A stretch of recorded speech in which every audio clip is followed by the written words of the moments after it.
नमस्कार दोस्तों, मैं सुबोध कुमार आप लोगों के साथ जुड़ चुका हूं कैरियर पावर ब्रांच रांची से। कैरियर एडोट यूट्यूब चैनल पर आप सभी का स्वागत है। कल मैं डिस्कस किया था इंडियन पॉलिटी का कुछ टॉपिक्स, फंडामेंटल राइट्स से फंडामेंटल ड्यूटीज। आज हम डिस्कस करेंगे संघीय कार्यपालिका यूनियन एग्जीक्यूटिव के बारे में, जिसमें कि राष्ट्रपति के बारे में आज के है आप लोगों को हम पढ़ाएंगे। तो एक एक पॉइंट को क्या है हम डील करेंगे। राष्ट्रपति पद की स्थिति देश में क्या है, राष्ट्रपति पद के लिए क्या योग्यता निर्धारित की गई, राष्ट्रपति का शपथ कैसे होता है, राष्ट्रपति का कार्यकाल कितने वर्षों का होता है, राष्ट्रपति पर महाभियोग कैसे लगाया जाता है, कैसे पद से हटाया जाता है, राष्ट्रपति का कार्य क्या क्या है, एडमिनिस्ट्रेटिव जैसे वर्क होता है, लेजिस्लेटिव वर्क होता है, उसी तरह से इमरजेंसी क्या है वर्क होता है, वीटो पावर होता है ना। इन सब सारी चीज़ों के बारे में हम एक एक करके एक एक पॉइंट को क्या है डील करेंगे। तो आइए सबसे पहले देखते हैं, कहते हैं यूनियन एग्जीक्यूटिव संघीय कार्यपालिका। संघीय कार्यपालिका का उल्लेख संविधान के पार्ट के है 5th में किया गया, भाग के है 5 के अंतर्गत। यहाँ पर देखें राष्ट्रपति, इसमें सबसे क्या है पहला क्या है टॉपिक है यूनियन एग्जीक्यूटिव के अंतर्गत, है ना। इसमें कहते हैं कि हेड ऑफ यूनियन एग्जीक्यूटिव, संघीय कार्यपालिका का प्रधान कौन होता है ना।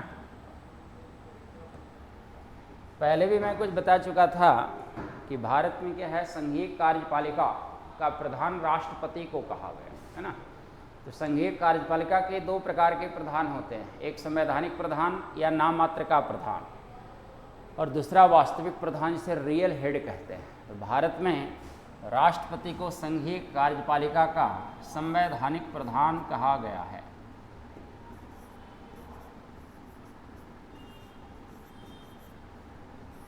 संवैधानिक प्रधान कहा गया, यानी राष्ट्रपति के हैं संघीय कार्यपालिका के, यूनियन एग्जीक्यूटिव के कॉन्स्टिट्यूशनल हेड होते हैं, चीफ के हैं होते हैं, ठीक है, या हेड कह सकते हैं, वल्ली फॉर के है नेम, नाम मात्र का प्रधान। वास्तविक शक्तियां जो होती है भारत में वो प्रधानमंत्री के हाथों में होती है। प्रधानमंत्री और क्या है मंत्रिपरिषद, और मंत्रिपरिषद की अध्यक्षता चूँकि प्रधानमंत्री के द्वारा की जाती है ना। यहाँ पर रियल जो है यूनियन एग्जीक्यूटिव का हेड प्रधानमंत्री को बनाया गया। वास्तविक शक्तियाँ प्रदान की गई भारतीय संविधान के तहत भारत के प्रधानमंत्री को, है ना। फिर भी संघीय कार्यपालिका के सभी कार्य राष्ट्रपति के नाम से किए जाते हैं। तो राष्ट्रपति पद की अपनी गरिमा है, मर्यादा है। भारतीय संविधान में आरंभ में ऐसी व्यवस्था क्या है की गई, और इस गरिमा और मर्यादा को बनाए रखने का प्रयास क्या है किया गया। तो संघीय कार्यपालिका के क्या हैं 2 प्रकार के प्रधान। तो यहाँ राष्ट्रपति को कहा गया संवैधानिक प्रधान, नाम मात्र का प्रधान, और प्रधानमंत्री को कहा गया वास्तविक क्या है प्रधान, है ना।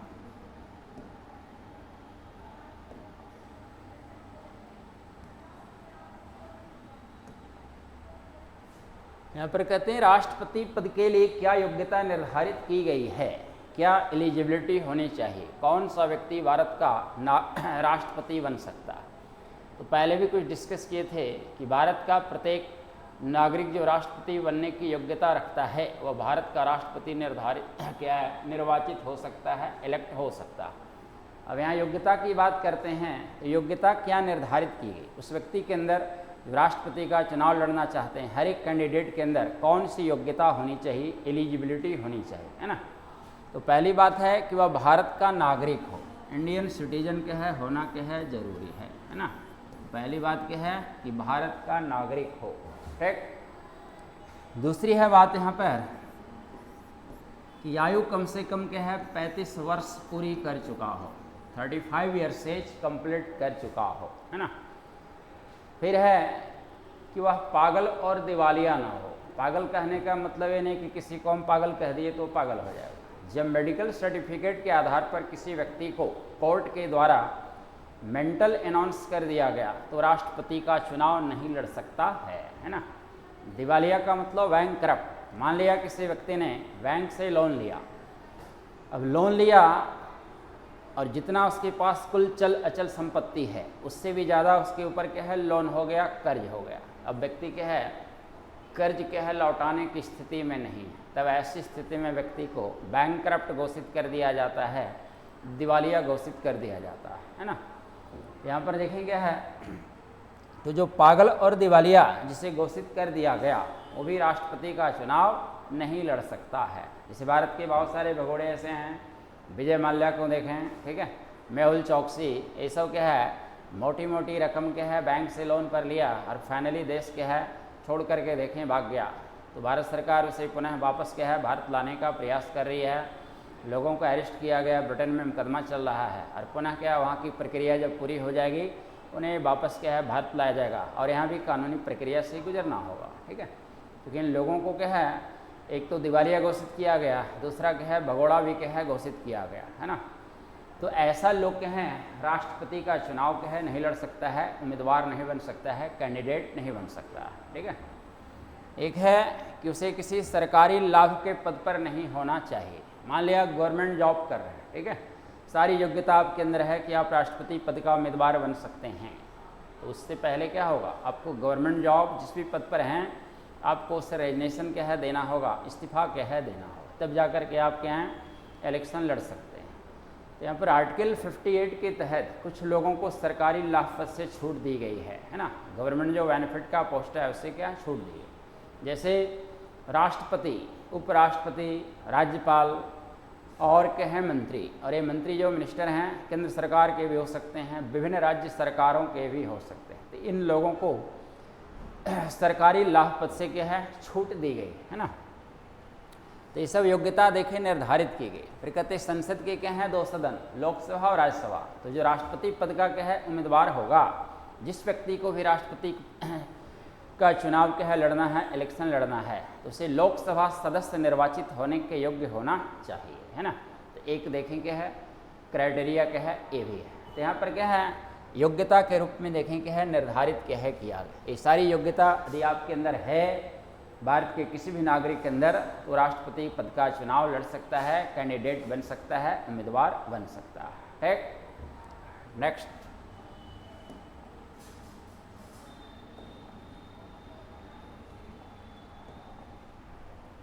अगला कहते चुनाव इलेक्शन कैसे होता है। क्योंकि कोई भी व्यक्ति जो संवैधानिक पद पर बैठा हुआ है तो पहले एक चुनाव की प्रक्रिया से गुजरना होता है ना। भारत में प्रेसिडेंट का इलेक्शन किस तरीके से होता है इसके बारे में आपको यहाँ पर हम डिटेल रूप से क्या है बताएंगे।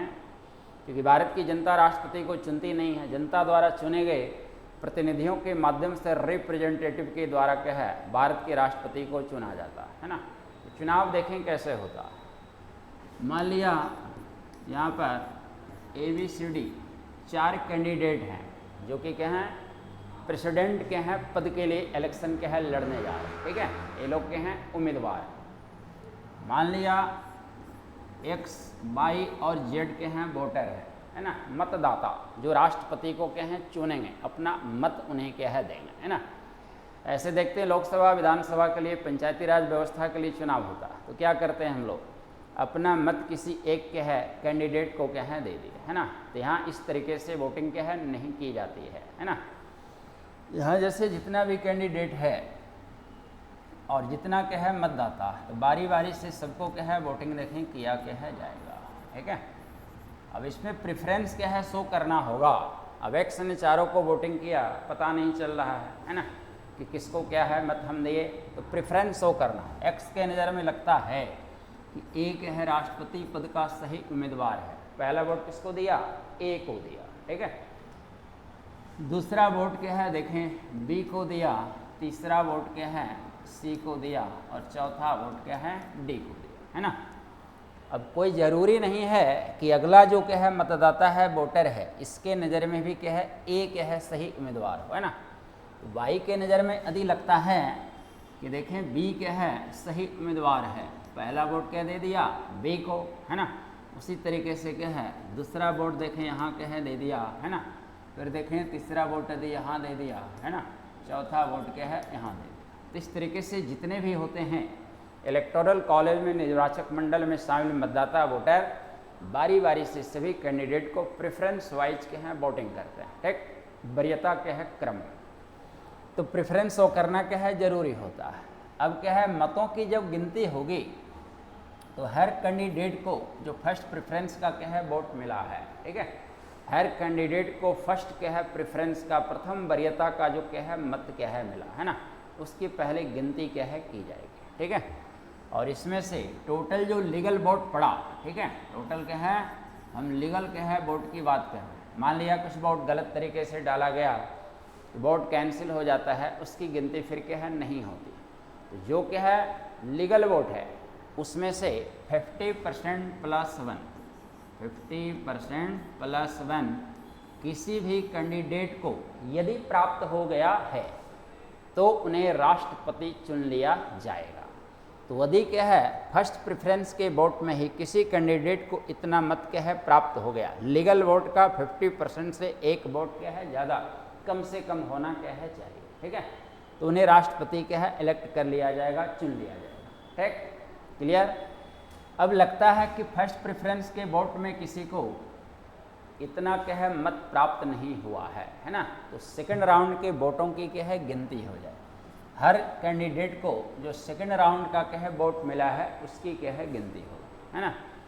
तो सेकंड राउंड के वोटों की गिनती से पहले अब लग रहा है कि जिस कैंडिडेट का उम्मीदवार का राष्ट्रपति बनना क्या है नामुमकिन है, जिसे फर्स्ट प्रेफरेंस में काफ़ी कम क्या है वोट मिला है ना। जब फर्स्ट प्रेफरेंस में कम वोट मिला तो सेकंड प्रेफरेंस में कितना, है ना, तो फाइनली उन्हें क्या है हटा दिया जाएगा, ठीक, और उनका जो वोट है बाकी बचे उम्मीदवारों के मध्य इक्वली डिस्ट्रीब्यूट कर दिया जाएगा, बराबर बराबर बांट दिया जाएगा, तब जाकर सेकंड राउंड के वोटों की क्या है गिनती होगी, है ना। अब क्या है फर्स्ट राउंड का वोट प्लस सेकंड राउंड का वोट मिला करके यदि किसी कैंडिडेट को इतना मत क्या है मिल गया है 50% प्लस 1, तब उन्हें राष्ट्रपति चुन लिया जाएगा, है ना। इसी तरीके से एक क्रम जो है तब तक चलता रहेगा जब तक कि क्या है देखें किसी कैंडिडेट को इतना मत क्या है नहीं मिल जाता, है ना। इस तरीके से देखें भारत में राष्ट्रपति का चुनाव क्या है किया जाता है ना। तो एकमात्र राष्ट्रपति हुए नीलम ये कहते हैं बीबी गिरी, जिन्हें 1969 में दूसरे चक्र की मतगणना के द्वारा 5वें राष्ट्रपति के रूप में क्या है चुना गया। 1969 में ब्राहगिरी वेंकटगिरी को सेकंड राउंड के वोटों के द्वारा दूसरे चक्र की मतगणना के द्वारा राष्ट्रपति क्या है चुना गया था, है ना। तो यहाँ पर देखें चुनाव की क्या है प्रक्रिया इस तरह से क्या है संपन्न की जाती है। अब इसी में XYZ जो हैं ये मतदाता हैं कौन, भारत की जनता तो राष्ट्रपति को चुनती नहीं है, अभी मैंने बताया था। तो किनके द्वारा चुना जाता है, कौन कौन लोग हैं जो राष्ट्रपति के चुनाव में अपना क्या है वोटिंग करते हैं, मत देते हैं, है ना। तो यहाँ पर देखें संसद के क्या हैं 2 सदन, एक है लोकसभा, दूसरा राज्यसभा। तो लोकसभा में देखें क्या है 2 तरह के देखें होते हैं, ठीक है, सदस्य। एक को कहते हैं निर्वाचित जिसकी संख्या 543, एक को कहते हैं नॉमिनेटेड मनोनीत सदस्य जिसकी संख्या 2 जो एंग्लो इंडियन कम्युनिटी से होते हैं। हालांकि वर्तमान में क्या है प्रेजेंट टाइम में नॉमिनेटेड मेंबर का जो प्रोविजन है उसे समाप्त क्या है कर दिया, है ना। राज्यसभा में क्या है 2 प्रकार के देखें मेंबर। प्रेजेंट में क्या है राज्यसभा में सीटों की संख्या कितनी 245, तो इसमें 233 इलेक्टेड होते हैं और 12 राष्ट्रपति के द्वारा मनोनीत होते हैं। देखें क्या है इनको क्या है नॉमिनेट किया जाता है जो विज्ञान कला साहित्य सामाजिक सेवक के क्षेत्र से संबंधित व्यक्ति होते हैं, है ना। तो यहाँ पर लोकसभा राज्यसभा की बातें की। अब इसी में क्या है विधानसभा, क्या है विधानसभा, ठीक है। मान लिया झारखंड विधानसभा का क्या है एग्जाम्पल लेते हैं। यहाँ पर देखें क्या है 2 तरह के सदस्य, एक को कहते हैं क्या इलेक्टेड मेंबर, दूसरे को कहते हैं नॉमिनेटेड क्या है मेंबर, जो गवर्नर के द्वारा नॉमिनेट किए जाते हैं। एंग्लो इंडियन कम्युनिटी से भी क्या रिलेटेड क्या है होते हैं, है ना। तो यहाँ देखेंगे राष्ट्रपति के चुनाव में कौन कौन लोग हिस्सा लेंगे। लोकसभा के कहेंगे निर्वाचित सदस्य, प्लस से है राज्यसभा के निर्वाचित सदस्य और राज्यों की विधानसभा के निर्वाचित सदस्यों के द्वारा देखें राष्ट्रपति को चुना जाता है ना। इसी में दिल्ली और पांडिचेरी 2 यूनियन टेरिटोरीज है जहाँ पर क्या है लेजिस्लेटिव असेंबली का प्रोविजन है, प्रावधान है। तो मई 1992 में, मई 1992 में दिल्ली और पांडिचेरी यूटी के लेजिस्लेटिव असेंबली के इलेक्टेड मेंबर को भी प्रेसिडेंट के इलेक्शन में पार्टिसिपेट करने का देखें क्या है अवसर कह दिया गया। संविधान में उनके लिए प्रावधान क्या है कर दिया गया। 17वां क्या है संविधान क्या है संशोधन के क्या है तहत, है ना। तो अब क्या है दिल्ली और पांडिचेरी जो केंद्र शासित प्रदेश है उसके भी विधानसभा के निर्वाचित सदस्य राष्ट्रपति के चुनाव में क्या है हिस्सा ले सकते हैं। तो ये सब क्या है मतदाता मंडल में शामिल हैं, इलेक्टोरल कॉलेज निर्वाचक मंडल में शामिल है। तो यहाँ XYZ जो मैंने उदाहरण दिया वो भारत की आम जनता नहीं है बल्कि लोकसभा के निर्वाचित सदस्य, राज्यों के क्या है राज्यसभा के क्या है निर्वाचित सदस्य प्लस राज्यों की विधानसभा के क्या है निर्वाचित सदस्य, ये सब शामिल होते हैं और इन्हीं के द्वारा भारत के राष्ट्रपति को इलेक्ट किया जाता है, चुना जाता है। ठीक, क्लियर यहाँ तक। अब इसमें प्रश्न उठता है कि एक MLA के मत का मूल्य कितना होगा और एक MP के देखें मत का मूल्य क्या है क्या होगा। ठीक है, MLA के मत का मूल्य निकालने के लिए कहते हैं ए मेंबर ऑफ क्या लेजिस्लेटिव असेंबली। मान लिया झारखंड का उदाहरण लेते हैं, उस राज्य की जनसंख्या, झारखंड में जनसंख्या लगभग क्या है 4 देखें क्या है करोड़। ठीक है, कितना है 4 करोड़ प्लस यहाँ पर विधानसभा में निर्वाचित क्या है सीटों की संख्या, है ना। विधानसभा में यहाँ पर क्या इलेक्टेड मेंबर कितना 81 और इसमें क्या है 1000 से देखें क्या करेंगे क्या है डिवाइड इसको क्या है कितना 1000 से डिवाइड करेंगे, है ना। तो यदि शेष आता है 500 से अधिक, कितना 500 से अधिक, तो मतों की संख्या में एक मत और क्या है जोड़ दिया जाएगा। मतों की संख्या में एक मत और जोड़ दिया जाए। इस तरह से एक MLA के मत का मूल्य क्या है निकाला जाता है, इसका क्या वैल्यू होता है ना। यहाँ पर राज्य की जनसंख्या बटा उस राज्य के विधानसभा में निर्वाचित क्या है सीटों की संख्या भागा क्या है 1000 डिवाइड कर देंगे। शेष यदि 500 से अधिक आता है तो उसमें एक मत क्या है और जोड़ दिया जाएगा। ठीक है, एक मान लिया MP के मत का मूल्य हमें क्या है निकालना। ठीक है, एक क्या है MP का देखें क्या है मत का मूल्य क्या है निकालना। ठीक है, तो देखें लिखते हैं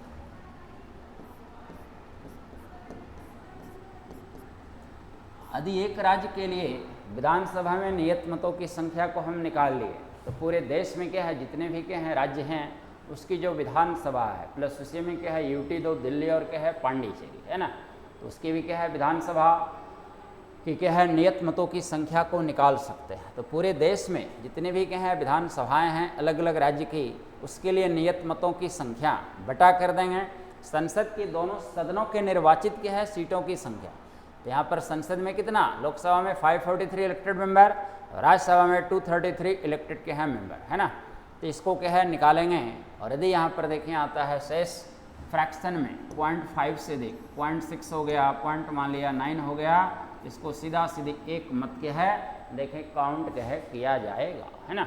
इस तरीके से क्या है राष्ट्रपति का इलेक्शन देखें किया जाता है, चुनाव किया जाता है। तो कहते हैं कि भारत में राष्ट्रपति का निर्वाचन एक निर्वाचक मंडल द्वारा होता है, इलेक्टोरल कॉलेज द्वारा होता है और इस निर्वाचक मंडल में संसद के दोनों सदनों के निर्वाचित सदस्य इलेक्टेड मेंबर और both houses of parliament plus राज्यों की विधानसभा लेजिस्लेटिव असेंबली के इलेक्टेड मेंबर निर्वाचित सदस्य शामिल होते हैं और इसमें दिल्ली और पांडिचेरी की जो विधानसभा है उसके भी क्या है निर्वाचित सदस्यों को अधिकार कह दिया गया मई 1992 में। तो इन्हीं के द्वारा क्या है भारत के राष्ट्रपति को चुना जाता है। ठीक है, कहते हैं कि राष्ट्रपति का चुनाव आनुपातिक प्रतिनिधित्व प्रणाली के आधार पर एकल संक्रमणीय मत के द्वारा किया जाता है ना। Proportional representation plus single transferable vote के आधार पर क्या है किया जाता है। ठीक है, बात बिल्कुल क्या क्लियर हो गई, है ना। अब देखें आगे क्या है बढ़ते हैं।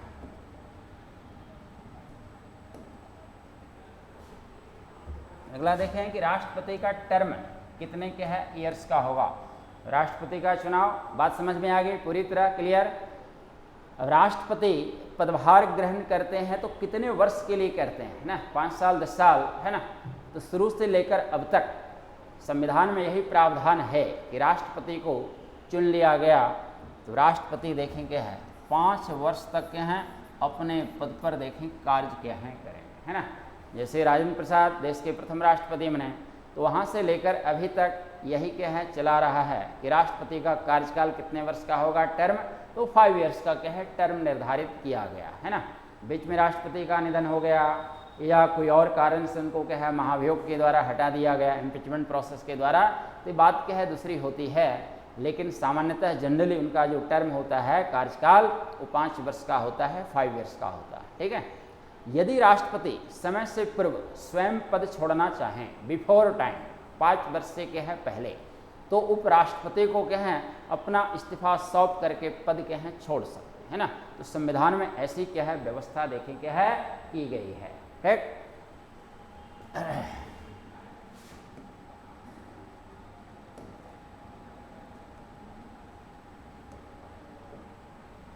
अब देखिए कहते हैं ओथ, चूंकि कोई भी व्यक्ति को जब संवैधानिक पद दिया जाता है ना, चाहे भारत के राष्ट्रपति रहें या संवैधानिक पद पर बैठा कोई और क्या है व्यक्ति, फाइनली सभी को संविधान के दायरे में रहकर कार्य करना होता है। तो पद ग्रहण करने से पूर्व उन्हें शपथ दिलाई जाती है, ओथ दिलाई जाती है, ताकि वे अपने कर्तव्यों का ईमानदारी पूर्वक निर्वहन कर सकें।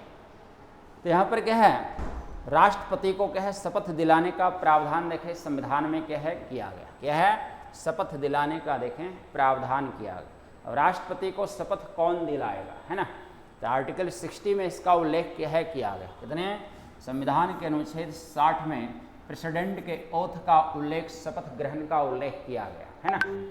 अब कहते हैं शपथ किनके द्वारा दिलाया जाएगा, तो कहते हैं चीफ जस्टिस ऑफ इंडिया। अभी जैसे सुप्रीम कोर्ट में न्यायाधीशों की संख्या टोटल कितनी है 34, इसमें एक देखें CJI, chief justice of India, बाकी ये 33 एडिशनल के हैं जस्टिस ऑफ सुप्रीम कोर्ट, है ना।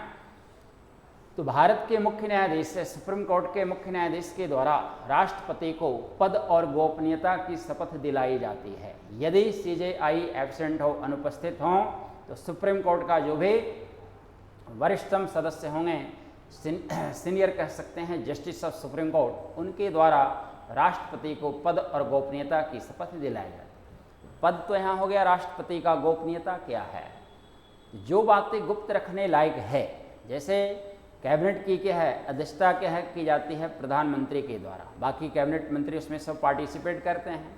अब कैबिनेट की क्या डिसीजन लिया, प्रधानमंत्री का दायित्व होता है कि उसकी सूचना राष्ट्रपति को देंगे, राष्ट्रपति को अवगत कराएं। अब राष्ट्रपति से अपेक्षा की गई है संविधान के तहत कि यदि बातें गोपनीय रखने लायक है, गुप्त रखने लायक है, तो राष्ट्रपति के द्वारा इसे मीडिया के सामने सार्वजनिक क्या है नहीं किया जाएगा।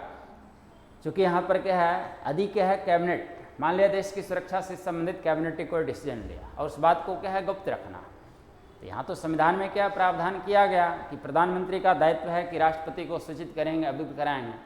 तो राष्ट्रपति का भी दायित्व होता है कि ऐसी बातों को हम गोपनीय रखेंगे, गुप्त क्या रखेंगे। जैसे 5-6 वर्ष पहले की बात है, इसरो के एक वैज्ञानिक के द्वारा इस बात का खुलासा किया गया कि भारत को अभी और परमाणु परीक्षण करने की आवश्यकता है।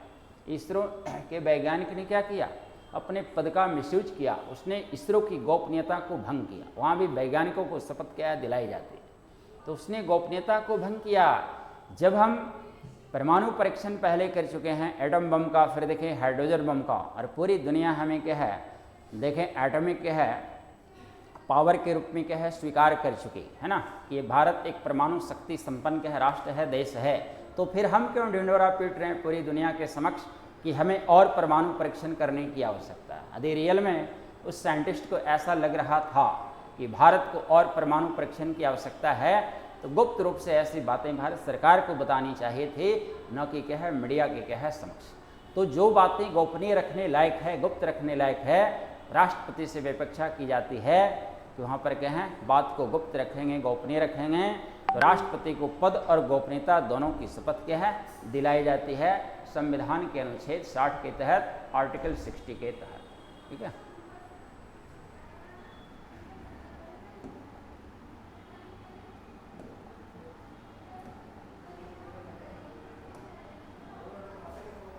तो कहते हैं इम्पीचमेंट का यहाँ पर प्रावधान देखें आर्टिकल 61 के तहत किया गया। कि अभी बताया मैं, किसी भी व्यक्ति को जब संवैधानिक है पद सौंपा जाता है तो अपने कर्तव्यों का ईमानदारी पूर्वक निर्वहन करना होता है। आप के हैं संविधान के नियमों के दायरे में रहकर ही, संविधानवाद के दायरे में रहकर ही कार्य करेंगे अपने पद का मिसयूज नहीं करेंगे, दुरुपयोग नहीं करेंगे। तो राष्ट्रपति पर भी क्या है, ये बातें लागू होती। यदि राष्ट्रपति के द्वारा अपने पद का दुरुपयोग किया गया, मिसयूज किया गया, तो समय से पहले उन्हें, बिफोर टाइम उन्हें समय से पहले पद से हटाया जा सकता है ना। और इसी प्रोसेस को, प्रक्रिया को क्या कहते हैं, महाभियोग, इम्पीचमेंट कहते हैं, है ना। यहाँ पर संसद के देखें क्या है, 2 सदन।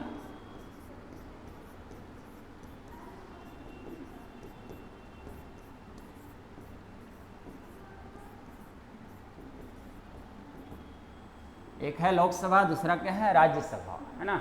राष्ट्रपति को पद से हटाना है यदि राष्ट्रपति ने पद का दुरुपयोग किया, मिसयूज किया है।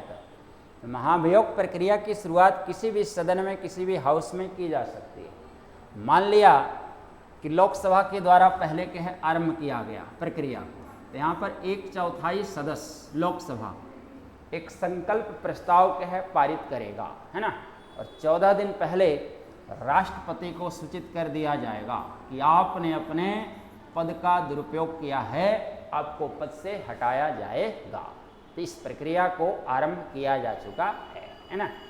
एक संकल्प प्रस्तावित किया है, प्रस्ताव पारित करके 1/4 सदस्यों के द्वारा 1/4 मेंबर के द्वारा बिफोर 14 डेज राष्ट्रपति को सूचित कर दिया जाएगा, नोटिस भेज दिया जाएगा, इन्फॉर्म कर दिया जाएगा, है ना।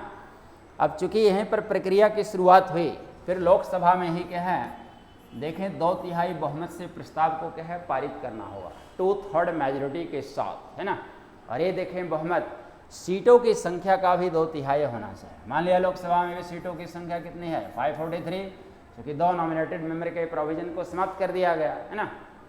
तो प्रेजेंट में 543 टोटल इलेक्टेड मेंबर हैं, तो 543 का भी 2/3 मेजोरिटी होना चाहिए, प्लस उपस्थित और मतदान करने वाले सदस्यों का भी 2/3 क्या है बहुमत होना क्या है जरूरी है, ठीक है। तो यहाँ पर क्लियर। अब मान लिया इस सदन ने क्या है 2/3 बहुमत से प्रस्ताव को पारित कर दिया। अब इस प्रस्ताव को भेजा जाएगा दूसरे सदन के पास, राज्यसभा के पास, ठीक। यदि राज्यसभा में पहले शुरू होता तो फिर भेजा जाता लोकसभा के पास। चूँकि यहाँ पर लोकसभा क्या है पहले क्या है प्रस्ताव पारित किया, तब 2/3 बहुमत से प्रस्ताव पारित करके भेज दिया कहाँ पर, राज्यसभा के पास, ठीक है। राज्यसभा के द्वारा जांच पड़ताल पहले की जाएगी कि लोकसभा के द्वारा राष्ट्रपति के खिलाफ जो प्रस्ताव लाया गया है पद से हटाने के लिए वो उचित है या अनुचित। और यदि राज्यसभा को ऐसा लगता है कि वास्तव में रियल में राष्ट्रपति ने पद का दुरुपयोग किया है, तो यहाँ पर राज्यसभा के द्वारा भी 2/3 बहुमत से प्रस्ताव को पारित किया जाएगा। सेम लोकसभा में भी क्या है 2/3 मेजोरिटी, राज्यसभा में 2/3 क्या है मेजोरिटी से प्रस्ताव पारित होना जरूरी है ना। यहाँ पर भी कहते हैं कि प्रेजेंट में सीटों की संख्या कितनी 240 क्या है 5, है ना। तो इसका क्या है 2/3 देखें होना क्या है जरूरी है ना। तो इस तरीके से देखें राष्ट्रपति को क्या है समय से पूर्व क्या है संसद के दोनों सदनों में 2/3 बहुमत से प्रस्ताव पारित करके, और ये 2/3 बहुमत सदन की सीटों की संख्या का भी 2/3 होना क्या है कंपलसरी है, नेसेसरी है ना। तो यदि ये प्रस्ताव पारित हो गया तो राष्ट्रपति को अपना पद छोड़ना पड़ जाता है ना। जब महाभियोग की प्रक्रिया चल रही है संसद में, पार्लियामेंट में, तो राष्ट्रपति को स्वयं उपस्थित होकर अपना पक्ष रखने का अधिकार दिया गया, या राष्ट्रपति अपने बदले किसी अन्य व्यक्ति को कहें अपना पक्ष रखने के लिए भेज सकते हैं। संविधान में ऐसी व्यवस्था की गई, प्रावधान क्या है किया गया, प्रोविजन किया गया, है ना। अभी तक क्या है किसी भी राष्ट्रपति के खिलाफ डॉक्टर राजेंद्र प्रसाद से लेकर अब तक किसी भी राष्ट्रपति के खिलाफ ऐसा कोई प्रस्ताव कहे नहीं लाया गया है। 1986 में सोचा गया था ज्ञानी जैल सिंह के बारे में, राजीव गांधी समय प्रधानमंत्री, डाकघर संशोधन विधेयक के मामले में दोनों के बीच क्या है मतभेद की स्थिति उत्पन्न हो गई थी, और वहाँ पर राष्ट्रपति ने क्या है पॉकेट वीटो का इस्तेमाल किया सरकार के क्या है खिलाफ, जेबी वीटो या पॉकेट वीटो। फाइनली वहाँ पर देखें सोचा गया था, लेकिन लाया क्या है नहीं गया, है ना। तो अभी तक किसी भी राष्ट्रपति के खिलाफ महाभियोग प्रस्ताव नहीं लाया गया है, ठीक, क्लियर।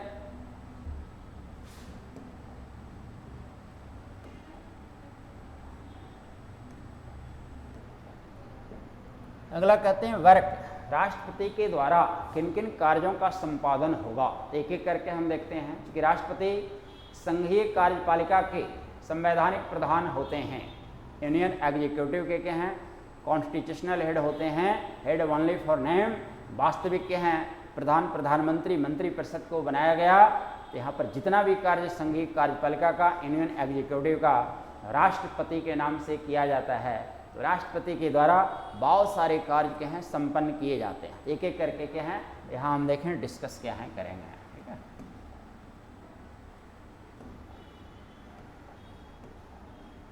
पहला है प्रशासनिक कार्य, एडमिनिस्ट्रेटिव वर्क। तो प्रशासनिक कार्यों के तहत राष्ट्रपति के द्वारा किन किन कार्यों को संपादित किया जाएगा, है ना।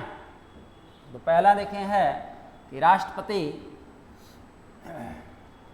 के द्वारा देश स्तर पर प्रमुख पदाधिकारियों को, अथॉरिटीज को अपॉइंट किया जाता है, नियुक्त किया जाता है, ठीक है। तो यहाँ देखें कहेंगे कि राष्ट्रपति किन किन कार्यों को संपादित करेंगे, है ना। जैसे मान लिया लोकसभा का चुनाव हुआ, है ना। लोकसभा चुनाव के पश्चात किसी एक पार्टी को बहुमत मिला तो उसी पार्टी का किसी एक को नेता क्या है चुना जाता है। लोकसभा के जो भी बहुमत प्राप्त दल के पार्टियां हैं तो उन्हीं के द्वारा क्या है एक नेता को क्या है चुना जाता है। मान लिया किसी एक पार्टी को फुल मैंडेट क्या है नहीं मिला, 272 क्या है कम से कम देखें जरूरी होता है ना। यदि किसी एक सिंगल पार्टी को 272 जो चाहिए कम से कम केंद्र में सरकार बनाने के लिए प्राप्त नहीं हुआ है, तो 2 या 2 से अधिक पार्टियां पहले बिफोर के हैं इलेक्शन अलायंस के हैं करती है। क्योंकि गठबंधन भी 2 प्रकार का होता है, एक चुनाव पूर्व का गठबंधन और एक चुनाव के पश्चात का गठबंधन, ठीक है। जैसे मान लिया भारत में एनडीए की सरकार बने, यूपीए की सरकार बने, तो ये सब क्या है गठबंधन क्या है सरकारें थी। एक पार्टी को यदि फुल मैंडेट क्या है नहीं मिला, स्पष्ट बहुमत क्या है प्राप्त नहीं हुआ, तो ऐसी स्थिति में 2 या 2 से अधिक राजनीतिक पार्टियां मिलकर आपस में गठबंधन करती है और सरकार के हैं बनाती है। तो यहाँ पर जितनी भी क्या है पार्टियां हैं जो सरकार की क्या है जिसके पास क्या है बहुमत क्या है मिला, एक हो या एक से अधिक मिलकर, तो उसका एक नेता चुना जाए। अब उसी क्या है व्यक्ति को राष्ट्रपति के द्वारा प्रधानमंत्री के रूप में अपॉइंट किया जाता है, प्रधानमंत्री के रूप में नियुक्त किया जाता है। हम कह सकते हैं कि राष्ट्रपति लोकसभा चुनाव के पश्चात बहुमत प्राप्त क्या है दल के नेता को प्रधानमंत्री के रूप में नियुक्त करता है, अपॉइंट क्या है करता है। क्लियर। अब प्रधानमंत्री के द्वारा देखें एक लिस्ट क्या है सौंपा जाएगा, ठीक है। बहुत सारे क्या है लोगों का जिन्हें मंत्री क्या है बनाया जाना है केंद्र सरकार। तो प्रधानमंत्री की सलाह पर राष्ट्रपति के द्वारा केंद्र सरकार के अन्य मंत्रियों की नियुक्ति क्या है की जाती है। मान लिया कहते हैं देश के रक्षा मंत्री कौन हैं, देश के विदेश मंत्री कौन हैं, देश के गृह मंत्री कौन हैं, कृषि मंत्री कौन हैं, विदेश मंत्री कौन है, ठीक है। तो प्रधानमंत्री के द्वारा एक लिस्ट क्या है जारी किया जाता है, इस सूची को सौंपा जाता है राष्ट्रपति के पास और फाइनली राष्ट्रपति के द्वारा जितने भी मंत्री हैं उन्हें क्या है अपॉइंट किया जाएगा, नियुक्त क्या है किया जाएगा, है ना। यहाँ पर प्रधानमंत्री से क्या है सलाह देखें क्या है लेना होता है, प्रधानमंत्री के एडवाइस पर ही मंत्रियों की नियुक्ति की जाती है। हर राज्य में देखें क्या है गवर्नर का पोस्ट होता है ना। तो राज्यों के राज्यपालों की नियुक्ति भी क्या है देखें तो राष्ट्रपति के द्वारा क्या है की जाती है। अलग अलग जो भी भारत में 28 के है राज्य है ना। उसी तरह से केंद्र शासित प्रदेशों के प्रशासक होते हैं, यूनियन टेरिटोरीज के देखें क्या है वहाँ पर उन्हें या तो देखें क्या है एडमिनिस्ट्रेटर कहेंगे या उन्हें फिर डिप्टी क्या है गवर्नर, ठीक है। डिप्टी गवर्नर 2 क्या है यूटी में, दिल्ली और पांडिचेरी में, बाकी जगह उन्हें क्या है प्रशासक क्या है कहा जाता है। तो प्रशासक प्लस उपराज्यपाल सभी की नियुक्ति किनके द्वारा, भारत के राष्ट्रपति के द्वारा क्या है की जाती है। फिर देखें क्या है भारत सरकार का प्रथम कानूनी अधिकारी, फर्स्ट लीगल ऑफिसर, इसे अटॉर्नी जनरल कहते हैं, महान्यायवादी कहते हैं, जो भारत सरकार की ओर से सुप्रीम कोर्ट में चलने वाले मुकदमे की क्या है सुनवाई करता है, ठीक है। तो महान्यायवादी की नियुक्ति भी किसके द्वारा की जाती है, राष्ट्रपति के द्वारा की जाती है, ठीक है। फिर देखें इलेक्शन क्या है कमीशन में 3 अभी क्या हैं सदस्य, पहले तो 1 सदस्यीय था, वर्तमान में क्या है 3 सदस्यीय उसको कह सकते हैं। तो जितने भी उसमें क्या हैं चीफ इलेक्शन के हैं commissioner plus 2 assistant election commissioner, इस सभी की नियुक्ति राष्ट्रपति के द्वारा की जाती है। फिर विदेश में राजदूतों की नियुक्ति की जाती है, जिसे एम्बेसडर कहते हैं, हाई कमिश्नर कहते हैं, उच्चायुक्त कहते हैं, है ना। अभी एम्बेसडर और हाई कमिश्नर में क्या डिफरेंस है, कहते हैं राजदूत और उच्चायुक्त में क्या अंतर है ना। तो तो दोनों का कार्य बिल्कुल क्या है, सेम है। विदेश में रहकर इंडिया को रिप्रेजेंट क्या है करना होता है। मान लिया पहले भी मोनार्ची रूल ऑफ गवर्नमेंट में राजतंत्र में एक राजा के द्वारा दूसरे राजा के दरबार में अपने राजदूत को भेजा जाता था। मेगास्थनीज का नाम सुने होंगे, है ना, जो सेल्यूकस निकेटर क्या है यूनानी शासक का दूत था और चंद्रगुप्त मौर्य के दरबार में उपस्थित हुआ था, है ना। और भारत देखें पाटलिपुत्र के है आया, लंबे समय तक पाटलिपुत्र में निवास भी किया। उसने एक पुस्तक भी लिखी थी इंडिका, है ना, और उसने पाटलिपुत्र के नगर प्रशासन का काफ़ी बेहतर क्या है उल्लेख किया कि जहाँ 30 सदस्यों की एक परिषद के द्वारा पाटलिपुत्र के नगर प्रशासन को संचालित किया जाता था, है ना। तो शहरी जो उस समय प्रशासनिक व्यवस्था थी, जिसको लोकल क्या है गवर्नमेंट क्या है कहते हैं, उसका उल्लेख मेगास्थनीज के द्वारा किया। अब क्या है, वर्तमान समय में चूँकि जो भी देश एक दूसरे से जुड़ा हुआ है, संबंध अच्छा है तो भी, नहीं है तो भी, वहाँ पर एक दूसरे देश में देखेंगे है राजदूतों की नियुक्ति की जाती है। भारत में जैसे यूपीएससी के थ्रू देखें जो एग्ज़ाम होता है तो इसमें आईएएस होता है, इसके अलावा क्या है आईपीएस का देखें पद है, फिर क्या है आईएफएस का पद। एक आईएफएस होता है इंडियन फॉरेस्ट सर्विस, इसका एग्ज़ाम अलग से होता है, जो साइंस ग्रेजुएट ही जो हैं उसमें पार्टिसिपेट करें। ये एग्ज़ाम साथ में होता है इंडियन फॉरेन सर्विस, भारतीय कहते हैं विदेश सेवा, है ना। तो जो आईएफएस होते हैं उन्हें दूसरे देशों में राजदूत के रूप में या उच्चायुक्त के रूप में, हाई कमिश्नर के रूप में अपॉइंट किया जाता है। तो अस्थायी रूप से, जैसे मान लिया दिल्ली की बात करें तो नई दिल्ली में आप देखेंगे हर देशों का एम्बेसी क्या है बना हुआ, अमेरिकन एम्बेसी है, रशियन एम्बेसी है, फ्रेंच एम्बेसी है, जर्मन एम्बेसी है, जापानीज एम्बेसी है ना, इटालियन एम्बेसी है, स्पेनिश क्या है एम्बेसी है। उसी तरह से हमारे भी क्या है देश के राजदूत उच्चायुक्त दूसरे देशों में जाकर के रहते हैं और वहाँ उनके लिए अस्थायी रूप से इंडियन देखें क्या है एम्बेसी का क्या है निर्माण क्या है किया गया। बाकी उनके कार्यों में सहयोग प्रदान करने के लिए अन्य देखें क्या है अधिकारियों कर्मचारियों की नियुक्ति क्या है की जाती है। अब दोनों में अंतर क्या है, दोनों का काम देखें बिल्कुल क्या है सेम है, उस देश में रहकर इंडिया को रिप्रेजेंट क्या है करना। दोनों देशों के मध्य जो भी होगा संवाद, बीच में मीडिएटर की भूमिका देखें क्या है निभाई जाती है ना। तो कहते हैं राजदूत, राजदूत उच्चायुक्त में अंतर क्या है, तो यदि क्या है कॉमनवेल्थ नेशंस जो भी है उसमें आपस में कोई राजदूत एक दूसरे के क्या है देश में नियुक्त करता है, जैसे भारत का राजदूत यदि क्या है इंग्लैंड में हो, कनाडा में हो, ऑस्ट्रेलिया में हो, न्यूजीलैंड में हो, पाकिस्तान में हो, बांग्लादेश में हो, साउथ अफ्रीका में हो, है ना। तो ये सभी देखेंगे है राजदूत न कह करके इन्हें उच्चायुक्त कहा जाएगा, हाई कमिश्नर कहा जाएगा, क्योंकि ये सभी के हैं राष्ट्रमंडल देशों के सदस्य हैं, कॉमनवेल्थ के हैं, नेशंस के देखेंगे हैं मेंबर हैं, है ना। अब इन्हीं को क्या है इंग्लैंड से ट्रांसफ़र करके भेज दिया जाए अमेरिका, भेज दिया जाए France, Germany, Spain, Italy, Japan, तो इन्हीं को क्या है उच्चायुक्त से अब नाम दे दिया गया राजदूत, है ना। तो दोनों में अंतर क्या है ये है, दोनों का काम बिल्कुल क्या है सेम। तो राजदूत प्लस उच्चायुक्त की नियुक्ति राष्ट्रपति के द्वारा की जाती है। सुप्रीम कोर्ट जैसे है और हाई कोर्ट, तो सुप्रीम कोर्ट और हाई कोर्ट में जितने भी जस्टिस अपॉइंट होते हैं वो सभी क्या है राष्ट्रपति के द्वारा क्या है उन्हें नियुक्त क्या है किया जाता है, अपॉइंट क्या है किया जाता है, ठीक है। फिर देखें कैग, महालेखा नियंत्रक क्या है परीक्षक, इसकी नियुक्ति भी क्या है देखें राष्ट्रपति के द्वारा क्या है की जाती है। और महालेखा परीक्षक को सार्वजनिक धन का संरक्षक कहते हैं, पैट्रोनेज ऑफ पब्लिक मनी, जो भारत में एक एक रुपया भी जो भी खर्च किया गया किसी भी क्या डिपार्टमेंट में सरकार का, फाइनली वो क्या है एक एक पैसे का देखें हिसाब किताब रखना उसका दायित्व होता है। तो आगे क्या है इस पर हम चर्चा करेंगे। संविधान के अनुच्छेद 148 में 148 में कैग का उल्लेख किया गया, तो अलग से टॉपिक है आएगा, उस पर हम डिस्कस क्या है करेंगे, है ना। तो यहाँ पर हम चर्चा कर रहे हैं राष्ट्रपति के कार्यों का, एडमिनिस्ट्रेटिव वर्क उसमें हम क्या हैं अभी आपको समझा रहे हैं। फिर देखें क्या है UPSC, union public service commission, यहाँ पर एक अध्यक्ष होते हैं और बहुत सारे सदस्य होते हैं, तो सभी की नियुक्ति क्या है राष्ट्रपति के द्वारा की जाती है। एक होता है ज्वाइंट स्टेट पीसीएस, मान लिया पंजाब हरियाणा दोनों के लिए क्या है संयुक्त राज्य लोक सेवा आयोग का गठन किया गया। तो जब 2 या 2 से अधिक राज्यों के लिए एक ही पब्लिक सर्विस कमीशन का गठन किया जाता है तो वहाँ पर राज्यपाल के द्वारा नियुक्ति नहीं की जाती है अध्यक्ष और सदस्य की, बल्कि राष्ट्रपति के द्वारा प्रेसिडेंट ऑफ इंडिया के द्वारा क्या है की जाती है। और राज्य में जहाँ पर अलग है, जैसे जेपीएससी है, बीपीएससी, यहाँ पर राज्यपाल के द्वारा क्या है अध्यक्ष और सदस्य की नियुक्ति की जाएगी। लेकिन जो ज्वाइंट स्टेट पीसीएस है वहाँ पर अध्यक्ष और सदस्यों की नियुक्ति राष्ट्रपति के द्वारा की जाती है। क्लियर?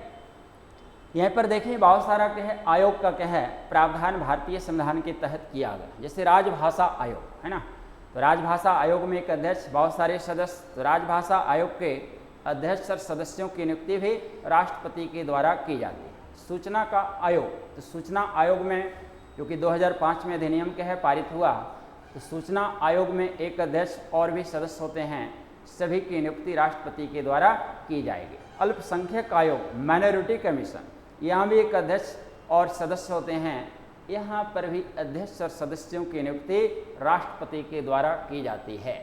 उसके अलावा कर सकते हैं राष्ट्रीय महिला आयोग, नेशनल विमेन कमीशन, इसमें भी एक अध्यक्ष, जैसे रेखा शर्मा भी प्रेजेंट में नेशनल विमेन कमीशन की अध्यक्ष हैं, चेयरमैन हैं। तो राष्ट्रीय महिला आयोग में अध्यक्ष प्लस सदस्यों की नियुक्ति भी राष्ट्रपति के द्वारा की जाती है। फिर कहते हैं अनुसूचित जाति जनजाति आयोग है ना, शेड्यूल कास्ट शेड्यूल ट्राइब से संबंधित कमीशन, तो इसमें भी एक अध्यक्ष और बहुत सारे सदस्य, सभी की नियुक्ति राष्ट्रपति के द्वारा क्या है की जाती है। तो जितना भी देखें आयोग है, कमीशन है, फाइनली सब में क्या है अध्यक्ष और सदस्यों की नियुक्ति राष्ट्रपति के द्वारा की जाती है।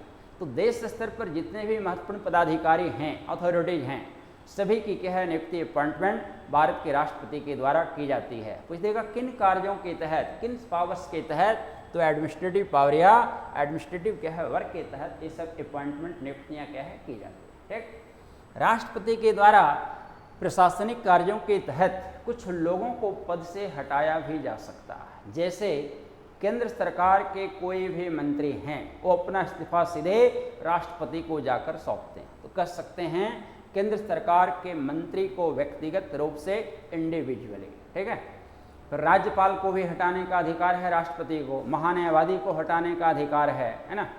फिर यदि देखें यहाँ पर UPSC plus state PCS plus क्या है ज्वाइंट स्टेट पीसीएस के अध्यक्ष और किसी सदस्य को हटाना है, तो सुप्रीम कोर्ट के रिपोर्ट पर देखें राष्ट्रपति के द्वारा उन्हें क्या है समय से पहले पद से हटाया जा सकता है यदि रियल में उनके द्वारा पद का मिसयूज किया गया, दुरुपयोग किया गया है तब। फिर संसद के समावेदन, बहुत सारा जैसे अथॉरिटी जैसे हैं जिनको महाभियोग की प्रक्रिया के द्वारा देखें समय से पहले हटाया जाता है। मान लिया सुप्रीम कोर्ट का देखें क्या है कोई जस्टिस, हाई कोर्ट के कोई जस्टिस हैं, उन्होंने अपने पद का दुरुपयोग किया, मिसयूज किया, तो संसद में उनके खिलाफ महाभियोग प्रस्ताव लाया जाएगा और उन्हें क्या है समय से पहले हटाया जा सकता है, क्योंकि हटाने की घोषणा जो है वो राष्ट्रपति के द्वारा की जाएगी। उसी तरह से chief election commissioner plus CAG, इन सभी को क्या है राष्ट्रपति के द्वारा पद से हटाने की घोषणा की जाएगी। इन सभी के खिलाफ संसद में क्या है महाभियोग प्रस्ताव लाया जाता है और ये प्रस्ताव पारित हो गया तो उन्हें राष्ट्रपति के द्वारा पद से हटाने की घोषणा कर दी जाती है। ठीक,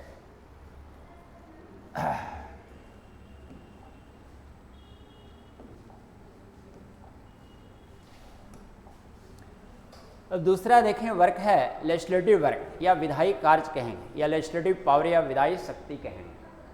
अब विधायी कार्यों के तहत राष्ट्रपति के द्वारा किन किन कार्यों का संपादन किया जाता है। ठीक है, तो एक एक पॉइंट के हैं देखें। कहते हैं राष्ट्रपति संसद का सत्र के हैं बुलाता है। ठीक है, संसद का सत्र बुलाता है, सेशन बुलाता है ना। जैसे आप लोग स्कूल कॉलेज में पढ़ाई करते हैं तो सेशन होता है फिक्स है ना, 1 साल 2 साल 3 साल का। तो यहाँ पर संसद की जो कार्यवाही चलती है तो पार्लियामेंट्री सेशन होता है विभिन्न प्रकार का है ना।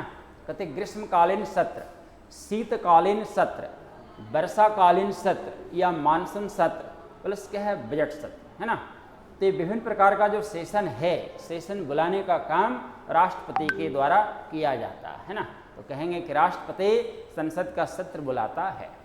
जब भी सत्र आरंभ होता है, पार्लियामेंट्री सेशन आरंभ किया जाता है, शुरू किया जाता है ना, तो राष्ट्रपति के द्वारा अभिभाषण कह दिया जाता है। तो यहाँ पर लिखित रूप में मंत्रिमंडल के द्वारा राष्ट्रपति को देखें दे दिया जाता है। राष्ट्रपति का काम है कि उसे पढ़ करके क्या है सदन के समक्ष क्या है सुना देना। राष्ट्रपति को अपने से कुछ भी क्या है नहीं कहना होता है, क्योंकि सेशन के अंतर्गत किस बिल को, विधेयक को पारित किया जाना है, कौन कौन से क्या हैं कार्य किए जाने हैं, उसका एक लिखित विवरण होता है जो राष्ट्रपति को दिया जाता है और राष्ट्रपति उसे पढ़ करके क्या है सदन के सामने देखें सुना देते हैं, है ना।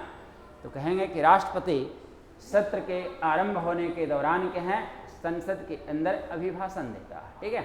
और ये अलग अलग दोनों सदनों में हो सकता है, लोकसभा और राज्यसभा में, या फिर दोनों को एक साथ बैठा करके ज्वाइंट रूप से भी अभिभाषण क्या है दिया जा सकता है, संबोधन किया जा सकता है, ठीक। फिर कह सकते हैं यहाँ पर जैसे दो तरह का क्या है विधेयक, एक को कहते हैं धन विधेयक, दूसरे को कहते हैं साधारण विधेयक। यह है साधारण विधेयक, है ना। तो मनी बिल संसद में प्रस्तुत करने से पूर्व पहले राष्ट्रपति के पास भेजा जाता है। मनी बिल का उल्लेख संविधान में आर्टिकल 110 के तहत 110 के तहत किया गया, जो धन से संबंधित होता है, वित्त से संबंधित होता है, फाइनेंस से रिलेटेड होता है ना। तो धन विधेयक संसद में प्रस्तुत करने से पहले राष्ट्रपति के पास भेजना आवश्यक होता है, कंपलसरी होता है, नेसेसरी होता है। राष्ट्रपति की स्वीकृति जब मिल जाती है तब उसे लोकसभा में क्या है प्रस्तुत किया जाता है। क्योंकि धन विधेयक, आगे इस पर हम चर्चा करेंगे कि धन विधेयक राज्यसभा में पहले प्रस्तुत कभी भी नहीं किया जाएगा। जब भी किया जाएगा कहाँ पर, लोकसभा में पहले, और लोकसभा में पहले प्रस्तुत करने से पहले राष्ट्रपति के पास भेजा जाता है।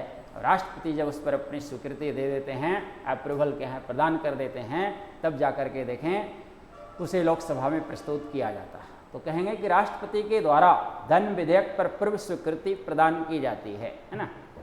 पहले मैं जैसे उल्लेख किया कि संसद का गठन होता है राष्ट्रपति, लोकसभा, राज्यसभा तीनों को मिलाकर। तो राष्ट्रपति को संसद का अभिन्न अंग माना गया, अनसेपरेबल पार्ट ऑफ पार्लियामेंट, है ना। तो राष्ट्रपति के द्वारा समय समय पर संसद के पास अपना संदेश भेजा जाता है। समय समय पर संसद के पास अपना संदेश भेजा जाता है, मैसेज क्या है सेंड देखें किया जाता है, ठीक। फिर इसी में कह सकते हैं जो भी विधेयक बिल पारित होता है लोकसभा, राज्यसभा में, फाइनली विधेयक को भेजा जाता है राष्ट्रपति के पास। और जब तक राष्ट्रपति का सिग्नेचर नहीं होता है किसी भी बिल पर, कोई भी बिल कानून का रूप नहीं लेता है, अधिनियम नहीं बन पाता है, एक्ट नहीं बन पाता। तो राष्ट्रपति के द्वारा विधेयक पर हस्ताक्षर कर उसे कानून का रूप दिया जाता है, अधिनियम का रूप दिया जाता है। ये भी क्या है विधायी कार्यों के तहत इसका उल्लेख किया गया है ना। अब कहते हैं लोकसभा में 2 सदस्यों का पहले मनोनयन होता था, नॉमिनेशन होता था, जो एंग्लो इंडियन कम्युनिटी के मेंबर होते थे। अब इसका प्रोविजन समाप्त क्या है कर दिया गया है ना। लेकिन 12 सदस्य का जो राज्यसभा में होता है वो प्रेजेंट में भी क्या है। तो राष्ट्रपति के द्वारा पहले लोकसभा में 2 और राज्यसभा में 12 सदस्यों का मनोनयन किया जाता था। प्रेजेंट में भी राष्ट्रपति के द्वारा राज्यसभा में 12 सदस्यों का मनोनयन किया जाता है, नॉमिनेट किया जाता है, जो विज्ञान, कला, साहित्य और सामाजिक सेवा के क्षेत्र से संबंधित व्यक्ति होते हैं। ऐसे व्यक्ति को राष्ट्रपति 12 के हैं लोगों को राज्यसभा में मनोनीत करते हैं, नॉमिनेट क्या है करते हैं। किस कार्य के तहत? विधायी कार्य के तहत, ठीक है। फिर राष्ट्रपति के द्वारा ही सत्र को समाप्त करने की घोषणा की जाती है। पार्लियामेंट्री सेशन जब भी क्या है समाप्त होगा, इसका अनाउंसमेंट क्या है राष्ट्रपति के द्वारा की जाती है, ठीक।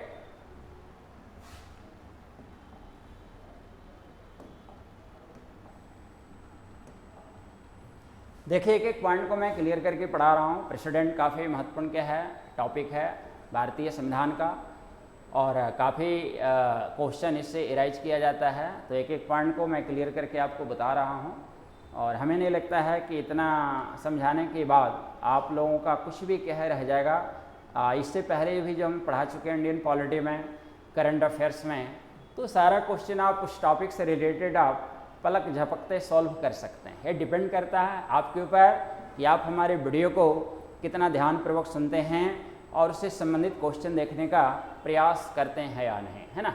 तो ये तो आपकी ड्यूटी होती है, क्योंकि पहले में मैं बोल चुका हूँ आप स्टूडेंट हैं और स्टूडेंट की प्राइम ड्यूटी होती है स्टडी, बाकी सब सेकेंडरी क्या है फैक्टर है। तो पहला ध्यान आपका क्या है पढ़ाई के ऊपर क्या है जाना चाहिए, और बाकी चीज़ें क्या है बाद में जो कभी भी क्या है किया जा सकता है आगे। पहले अपनी लाइफ को सेट करने का प्रयास करें, क्योंकि जब एक बार आपको गवर्नमेंट क्या है जॉब मिल गई तो आपका फ्यूचर क्या है बन गया, और फ्यूचर यदि क्या है समझ गया तो बाकी चीज़ें अपने आप फिर क्या है सुधरने क्या है लगता है, ठीक है। तो प्राइम ड्यूटी है स्टडी, स्टडी पर पहले ध्यान दें, अधिक से अधिक समय पढ़ाई पर क्या है देने का प्रयास करें। ठीक है। नेक्स्ट है पावर, कहते हैं ऑर्डिनेंस, अध्यादेश की शक्ति, पावर ऑफ ऑर्डिनेंस। क्या है? Power of ordinance. अब देखिए क्या है, संसद का मान लिया कोई भी सत्र क्या है नहीं चल रहा है। ठीक है, लोकसभा राज्यसभा संसद के 2 सदन है ना। अब कोई भी सत्र क्या है नहीं चल रहा, सेशन नहीं चल रहा, पार्लियामेंट्री सेशन नहीं चल रहा, और उस समय देश के समक्ष ऐसी स्थिति आ गई कि उस विषय पर कानून बनाना तुरंत क्या है जरूरी है। तो राष्ट्रपति के द्वारा उस विषय पर अध्यादेश जारी किया जाएगा, है ना। अब जैसे ही पार्लियामेंट्री सेशन आगे आरंभ होगा, है ना, 2 सेशन के मध्य 6 महीने से अधिक का अंतराल नहीं हो सकता है। मैक्सिमम जो गैप होगा 2 पार्लियामेंट्री सेशन के मध्य क्या है 6 मंथ का हो सकता है। 6 महीने के अंदर क्या है किसी भी स्थिति में पार्लियामेंट्री सेशन को बुलाना क्या है पड़ता है ना। अब यहाँ पर क्या है, जब भी पार्लियामेंट्री सेशन आरंभ होगा, राष्ट्रपति ने जो अध्यादेश जारी किया उसको सदन के सामने क्या है रखा जाएगा, दोनों सदनों में इसको क्या है पारित किया जाएगा, और यदि दोनों सदनों ने इसे पारित कर दिया तो स्थायी कानून बन जाता है, परमानेंट एक्ट बन जाता है। ठीक, परमानेंट क्या है एक्ट क्या है बन जाता है। ठीक, अधिक क्या है लोकसभा राज्यसभा ने उसको क्या है रिजेक्ट क्या है कर दिया। जैसे लोकसभा रिजेक्ट किया मान लिया 5 तारीख को, राज्यसभा इसको रिजेक्ट किया 10 तारीख, है ना। तो अंतिम रूप से जिस सदन के द्वारा राष्ट्रपति द्वारा जारी किए गए अध्यादेश को रिजेक्ट किया, ऑर्डिनेंस को रिजेक्ट किया है, फाइनली क्या है उस डेट से लेकर 6 सप्ताह बाद वह अपने आप समाप्त हो जाएगा। आफ्टर 6 वीक उसका कोई महत्व नहीं रहेगा, कोई सिग्निफिकेंस क्या है नहीं रहेगा। ठीक है, यहाँ कह सकते हैं कि अध्यादेश अधिक से अधिक कितने समय तक प्रभावी रह सकता है।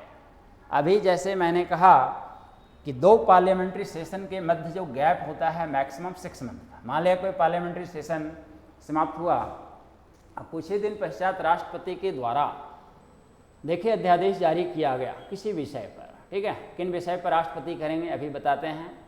मान लिया अध्यादेश जारी किया गया और उसके बाद 6 महीना के अंदर, 6 महीना होने वाला है, 1-2 दिन पहले मान लिया फिर पार्लियामेंट्री सेशन बुला लिया गया। ठीक, तो 6 महीना तो पहले प्रभावी रह चुका। ठीक, अब कहते हैं कि आफ्टर रिजेक्शन भी जब इसको अस्वीकार कर दिया गया दोनों सदनों के द्वारा, और अंतिम रूप से जिसके है सदन ने अस्वीकार किया, तो आफ्टर रिजेक्शन भी 6 वीक तक क्या है प्रभावी रहेगा। तो अध्यादेश अधिक से अधिक 6 मंथ और 6 वीक तक, 6 महीने और 6 सप्ताह तक प्रभावी रह सकता है। क्वेश्चन इससे संबंधित क्या है बहुत पूछा जाता है। एक एक पॉइंट को ध्यान से सुनेंगे और आप सारे क्वेश्चन क्या हैं देखें आराम से सॉल्व कर सकते हैं।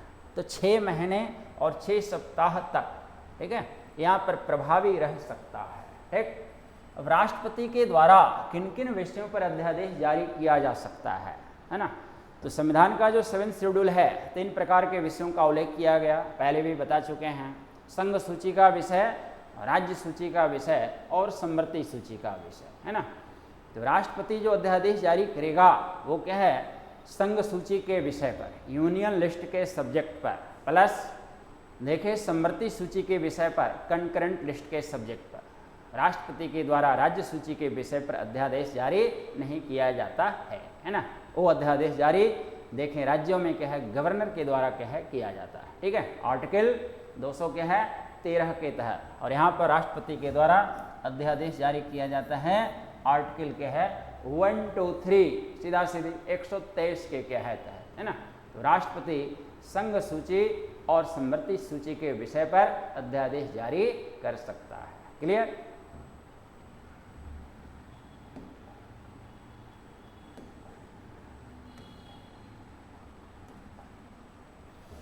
अगला कहते हैं वीटो पावर, निषेध शक्ति। तो राष्ट्रपति का क्या है विवेकाधीन देखें अधिकार है, जहाँ की राष्ट्रपति को पावर बाकी पावर से क्या है इसमें अधिक क्या है मिला हुआ है ना। तो निषेध शक्ति के बारे में देखते हैं। वीटो पावर राष्ट्रपति को 3 प्रकार का दिया गया। पहला आर्टिकल 352 के तहत, जिसके तहत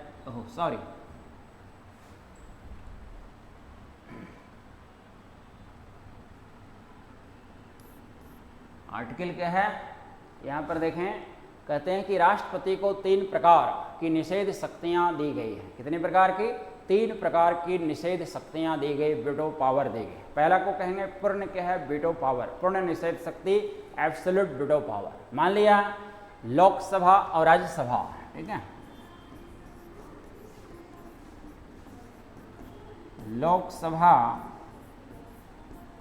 और राज्यसभा कोई विधेयक पारित करके, ऑर्डिनरी बिल, साधारण विधेयक पारित करके राष्ट्रपति के पास भेजा, ठीक है, और राष्ट्रपति को ऐसा लगता है कि विधेयक में देखें, चूंकि संसद ने जो विधेयक पारित किया, बिल पारित किया, संवैधानिक नियमों का उल्लंघन करके पारित किया गया है, अगेंस्ट टू कॉन्स्टिट्यूशनल लॉ पारित किया गया, संविधान के नियमों की अनदेखी करके पारित किया गया। तब ऐसी स्थिति में राष्ट्रपति के द्वारा विधेयक पर हस्ताक्षर करने से साफ मना किया जा सकता है।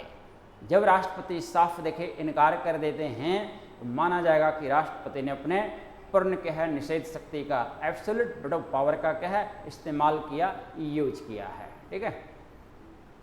जैसे देखें क्या है, एक मान लिया चूँकि राज्यपाल को यह अधिकार मिला हुआ है राज्य में, जैसे गुजरात में वहाँ की सरकार के द्वारा एक विधेयक लाया गया था कि गुजरात की प्रत्येक मतदाता को अनिवार्य रूप से मतदान में क्या हिस्सा लेना होगा, है ना। लेकिन चूंकि ऐसा उल्लेख संविधान में नहीं किया गया है कि हम किसी को बाध्य कर सकते हैं मतदान क्या है करने के लिए, व्यक्ति की इच्छा पर छोड़ा गया। सरकार की मंशा भी कुछ गलत नहीं थी, सरकार जानना चाह रही थी गुजरात की 100% जनता का ओपिनियन क्या है, ठीक है। लेकिन महिला राज्यपाल थी कमला प्रसाद बेनीवाल, तो राज्यपाल ने साफ क्या है विधेयक पर हस्ताक्षर करने से मना कर दिया, है ना। क्योंकि संविधान के नियमों के क्या है विरुद्ध देखें क्या है विधेयक को पारित करने का प्रयास किया गया था। तो राष्ट्रपति को भी यदि ऐसा लगता है कि संसद के द्वारा जो विधेयक पारित हुआ, बिल पारित हुआ, संवैधानिक नियमों की अनदेखी की गई है, तो ऐसी स्थिति में राष्ट्रपति विधेयक पर हस्ताक्षर करने से साफ मना कर सकते हैं, इनकार कर सकते हैं, ठीक। तो इसे माना जाएगा कि राष्ट्रपति ने अपने एब्सोल्यूट वीटो पावर का इस्तेमाल किया है, ठीक है। दूसरे को कहते हैं आंशिक निषेध शक्ति, आंशिक निषेध शक्ति, पार्शियल वीटो पावर।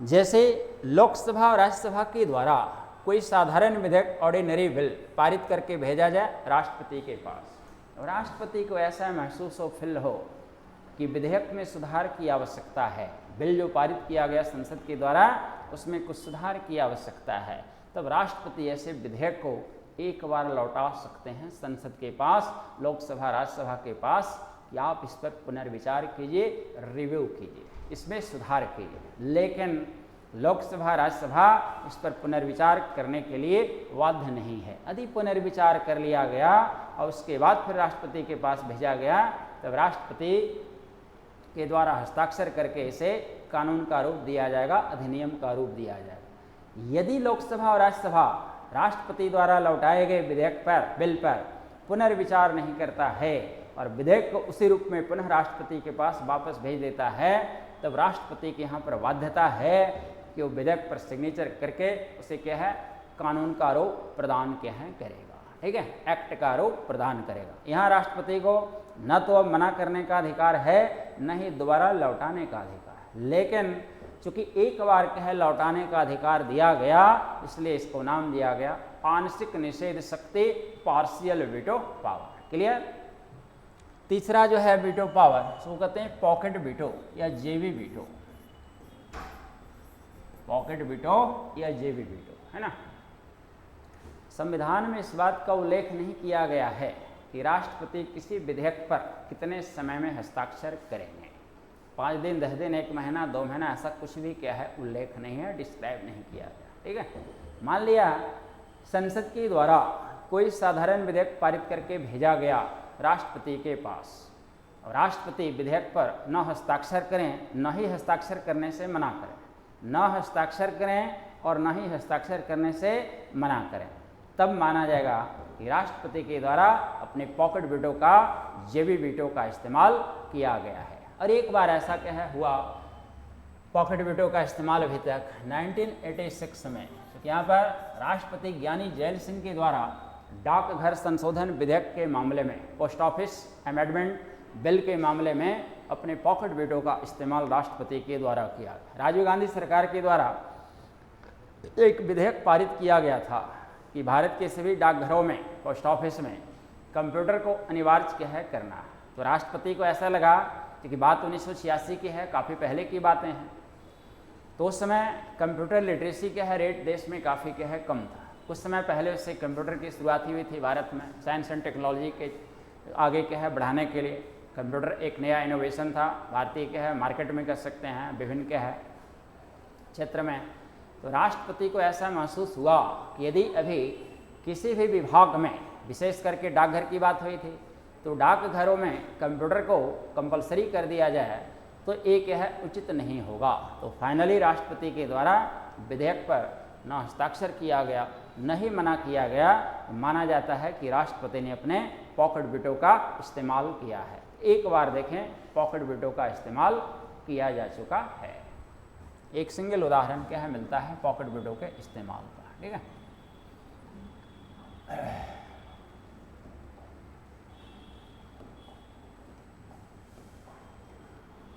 अगला है डिप्लोमेटिक पावर, राजनयिक शक्ति। राष्ट्रपति के द्वारा इसके तहत विदेश नीति का निर्धारण किया जाता है, फॉरेन पॉलिसी को निर्धारित किया जाता है, विदेश नीति का संचालन किया जाता है ना।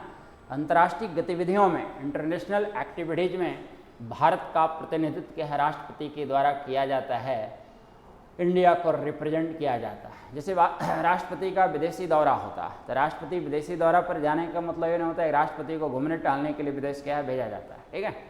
तो राष्ट्रपति जब विदेश जाते हैं तो विभिन्न देशों के साथ संधि या करार समझौता करते हैं, ट्रीटी करते हैं, एग्रीमेंट क्या है करते हैं, है ना। जैसे मान लिया ये समझौता हो सकता है आर्थिक क्षेत्र में, इकोनॉमिक फील्ड से रिलेटेड, सामरिक क्या है क्षेत्र से है रिलेटेड, शैक्षणिक क्या है क्षेत्र से रिलेटेड। तो विभिन्न क्षेत्रों में देखें क्या है समझौता किया जाता है। तो राष्ट्रपति को क्या है राजनयिक अधिकार क्या है प्रदान किया गया, है ना। तो यहाँ पर बहुत सारा जो डेलीगेशन है, अन्य भी लोग इसमें शामिल होते हैं जो राष्ट्रपति के साथ विदेशी दौरे पर के जाते हैं, है ना। और भारत की विदेश नीति का एक प्रमुख तत्व रहा है, प्राचीन काल से रहा, वसुधैव कुटुंबकम, जो भारत में क्या राजतंत्र में देखने को मिलता था। और आज भी देश जब आज़ाद हुआ, संविधान लागू हुआ, तो भारत की क्या है सरकार के द्वारा उस समय से लेकर आज तक वसुधैव कुटुंबकम की नीति का पालन किया जा रहा है। वसुधैव कुटुंबकम से तात्पर्य है कि पूरी पृथ्वी, पूरी धरती, पूरी वसुंधरा हमारा कुटुंब के समान है, अतिथि के समान है। तो भारत सरकार की नीतियाँ वैदेशिक मामलों में देखें काफ़ी क्या है अच्छी है, और इसका पालन हम आज भी क्या है कर रहे हैं, है ना। और इसका काफ़ी अच्छा प्रभाव भी हमें देखने को मिल रहा है। जब हमारी नीतियाँ विशेष करके फॉरेन पॉलिसी अच्छी होगी तो निश्चित है कि आगे इन फ्यूचर सेंस हमारे लिए काफ़ी क्या है बेहतर होगा, देश के लिए बेहतर होगा, यहाँ की जनता के लिए बेहतर होगा, है ना। तो राष्ट्रपति के द्वारा राजनयिक कार्यों के तहत विदेश नीति का निर्धारण किया जाता है, विदेश नीति का संचालन किया जाता है, अंतर्राष्ट्रीय गतिविधियों में भारत का प्रतिनिधित्व किया जाता है। क्लियर।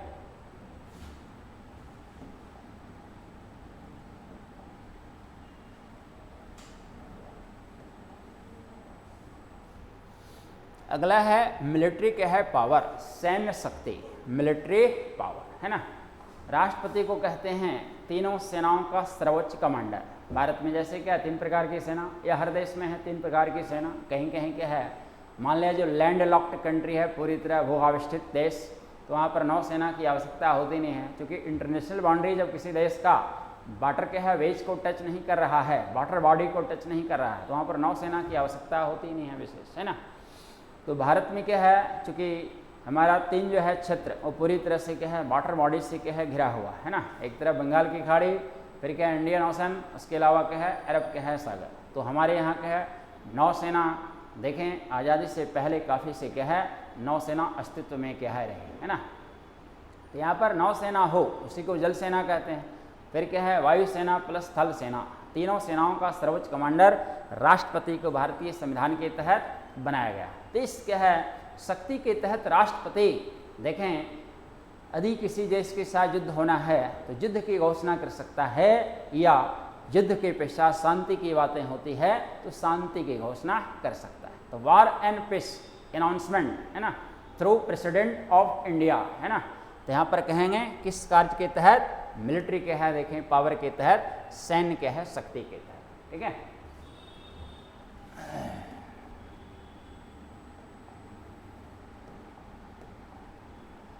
अगला कहते हैं न्यायिक शक्ति, जुडिशियरी पावर, है ना।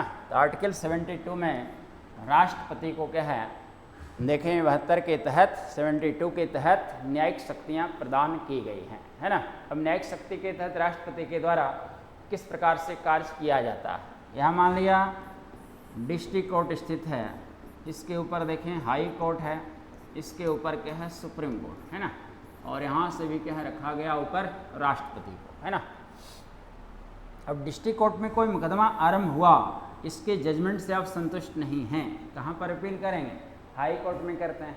ठीक है, हाई कोर्ट के जजमेंट से भी आप संतुष्ट नहीं हैं, कहाँ अपील करेंगे, सुप्रीम कोर्ट में करेंगे। सुप्रीम कोर्ट के जजमेंट से संतुष्ट नहीं हैं तो अपील करेंगे, देखें कहाँ पर, राष्ट्रपति के पास। ठीक है, तो राष्ट्रपति को आर्टिकल 72 के तहत, संविधान के अनुच्छेद 72 के तहत, 72 के तहत अधिकार दिया गया कि किसी सक्षम न्यायालय द्वारा देखें दिए गए फैसले के विरुद्ध यदि अपील किया जाता है राष्ट्रपति के पास, तब देखेंगे है मामले को सुना जा सकता है।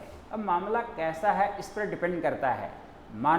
देखिए मामला यदि मानवीय पहलू से जुड़ा हुआ है तब राष्ट्रपति विभिन्न विधिवेताओं से विचार विमर्श करते हैं और मामले को आगे के हैं देखें। जैसे मान लिया सक्षम न्यायालय ने किसी को सज़ा सुनाया क्या है 10 वर्ष, राष्ट्रपति के द्वारा सज़ा को कम किया जा सकता है, इसको 5 वर्ष किया जा सकता है, 6 वर्ष किया जा सकता है, सज़ा को कुछ समय के लिए रोका जा सकता है, जिसको कहते हैं स्टे क्या है करना। ठीक है, फिर है सज़ा को पूरी तरह से माफ़ भी क्या है किया जा सकता है। तो राष्ट्रपति को यहाँ तक कि डेथ पनिशमेंट यदि सुप्रीम कोर्ट ने किसी को सुनाया है तो उसे भी क्या है माफ़ करने का देखें अधिकार क्या है दिया गया।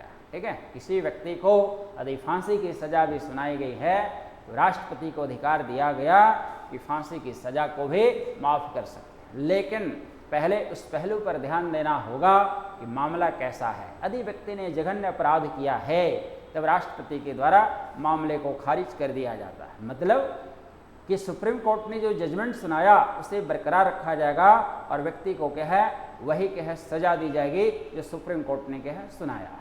यदि मामला मानवीय पहलू से जुड़ा हुआ है तब देखें राष्ट्रपति के द्वारा उस पर विचार किया जाएगा और सज़ा को कम किया जा सकता है, रोका जा सकता है या उसे पूरी तरह माफ़ भी किया जा सकता है। जैसे कि यहाँ छोटा सा उदाहरण लेते हैं, राजीव गांधी की हत्या हो गई थी चुनावी सभा को संबोधित करते समय 1991 में, है ना। 1991 का लोकसभा चुनाव चल रहा था। चेन्नई के निकट श्री पेरम्बदूर एक छोटा सा शहर है, वहीं पर रात्रि के करीब 10 साढ़े 10 बजे देखें लिट्टे से संबंधित एक महिला आतंकवादी मिलने आई थी, है ना, राजीव गांधी से। ठीक, लिट्टे का मतलब LTTE, liberation tigers of Tamil इलम, जो श्रीलंका का आतंकवादी संगठन था, है ना। इसका गठन एक भारतीय नागरिक तमिलनाडु का देखें बी प्रभाकरन के द्वारा किया गया। कब किया गया, 1976 की क्या है बात, काफ़ी पहले की बात है। ठीक है, काफ़ी पहले की बात, क्योंकि भारत के तमिलनाडु के लोग श्रीलंका में काफ़ी पहले से क्या है निवास करते हैं, है ना। मान लिया ये क्या है साउथ इंडिया की बात किया जाए और ये हो गया श्रीलंका, तो यहाँ पर देखें इसके बीच जो डिस्टेंस है वो मात्र क्या है 20 किलोमीटर, है ना। तमिलनाडु ये मान लिया आपका तमिलनाडु हो गया, एक केरला हो गया, है ना। तो तमिलनाडु और श्रीलंका के बीच की दूरी क्या है, समुद्री जो सीमा है वो समुद्री कह सकते हैं डिस्टेंस, वो सिर्फ क्या है 20 क्या है किलोमीटर। ठीक है, तो तमिलनाडु के लोग काफ़ी पहले से श्रीलंका में जाकर के हैं बस गए। अब वहाँ पर क्या है, वहाँ का मुख्य जो कहें निवासी सिंघली समुदाय के लोग, तो उनको सरकार विशेष देखें क्या सुविधाएं देती थी और भारतीय मूल के जो तमिल के हैं लोग थे उनके साथ सरकार और वहाँ की क्या है भेदभाव करती थी, श्रीलंकाई गवर्नमेंट क्या है भेदभाव करती थी, है ना। अब क्या है राजीव गांधी उस समय प्रधानमंत्री 1987 की बात है, क्योंकि 1984 से 89 तक राजीव गांधी का क्या था देखिए प्रधानमंत्री का काल। तो 1987 में राजीव गांधी का दौरा हुआ था श्रीलंका में, है ना।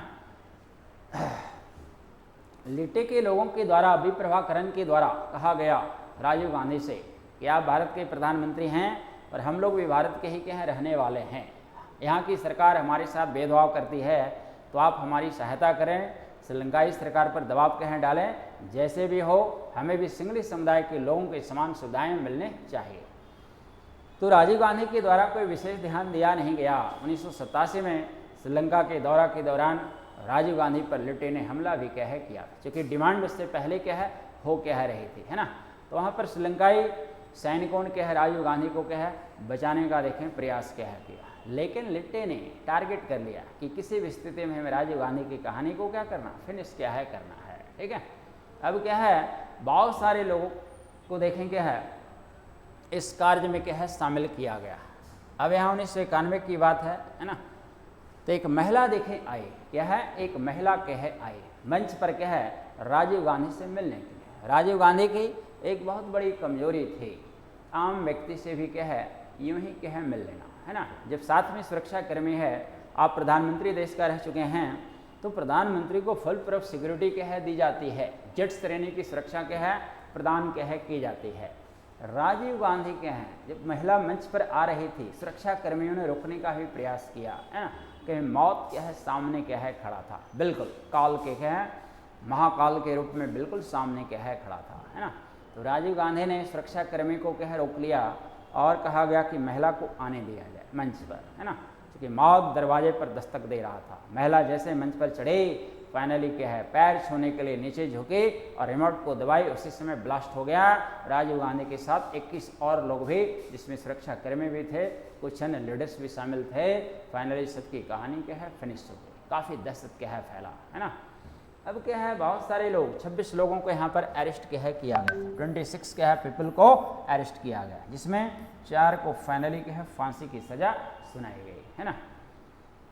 जिसमें नलिनी और मुरुगन भी शामिल था। नलिनी और मुरुगन दोनों पति पत्नी, वाइफ हस्बैंड। अब यहाँ पर देखें 2002 से 7 तक देश के राष्ट्रपति रहे हैं APJ अब्दुल कलाम। तो सोनिया गांधी के द्वारा अपील की गई थी APJ अब्दुल कलाम से कि आप नलिनी की फांसी की सज़ा उसे आजीवन कारावास में बदल दें। कहें ऐसा सोनिया गांधी के द्वारा क्यों कदम उठाया गया? तो उसकी 8 वर्ष की एक बेटी थी। अब नलिनी मुरुगन दोनों पति पत्नी, माता पिता दोनों को देखें सज़ा हो चुकी है, फांसी की सज़ा, डेथ पनिशमेंट सुनाया जा चुका है। तो लगा इस बच्ची का क्या होगा, है ना। इस बच्ची के भविष्य को ध्यान में रखते हुए अपील किया गया था राष्ट्रपति के समक्ष, APJ अब्दुल कलाम के समक्ष, कि आप इस बच्ची के भविष्य को ध्यान में रखते हुए नलिनी की जो फांसी की सज़ा है उसे आजीवन कारावास में बदल दें।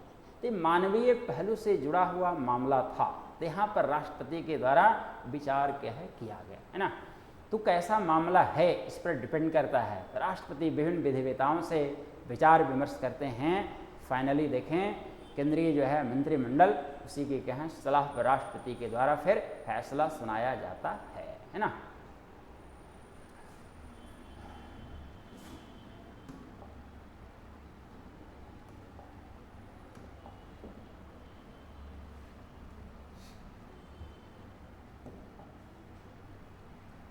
इमरजेंसी पावर, आपातकालीन शक्ति, है ना। तो राष्ट्रपति को 3 प्रकार की आपातकालीन शक्तियां दी गई हैं। एक आर्टिकल 352 के तहत नेशनल इमरजेंसी की घोषणा की जाती है, राष्ट्रीय आपातकाल की घोषणा की जाती है। दूसरा है आर्टिकल 356, इसके तहत देखें राज्यों में राष्ट्रपति शासन लागू किया जाता है, प्रेसिडेंट रूल अप्लाई किया जाता है राज्यों में। और तीसरा है 360, इसके तहत देखें वित्तीय आपातकाल, फाइनेंशियल इमरजेंसी की घोषणा की जाती है, ठीक है। अब एक एक करके इसको हम डिस्कस करें, है ना। किन परिस्थितियों में इन आपातकाल की घोषणा की जाएगी राष्ट्रपति के द्वारा? तो पहला है राष्ट्रीय आपातकाल, नेशनल इमरजेंसी, जिसका उल्लेख संविधान के अनुच्छेद 352 में किया गया है। मान लिया कोई देश हमारे ऊपर आक्रमण करने वाला है, युद्ध की स्थिति बन रही है, या देश के अंदर ही कहीं आंतरिक स्थिति गड़बड़ हो गई, इंटरनल डिस्टर्बेंस पैदा हो गया, है ना। तो ऐसी स्थिति में राष्ट्रपति के द्वारा आर्टिकल 352 के तहत नेशनल इमरजेंसी की घोषणा की जा सकती है ना।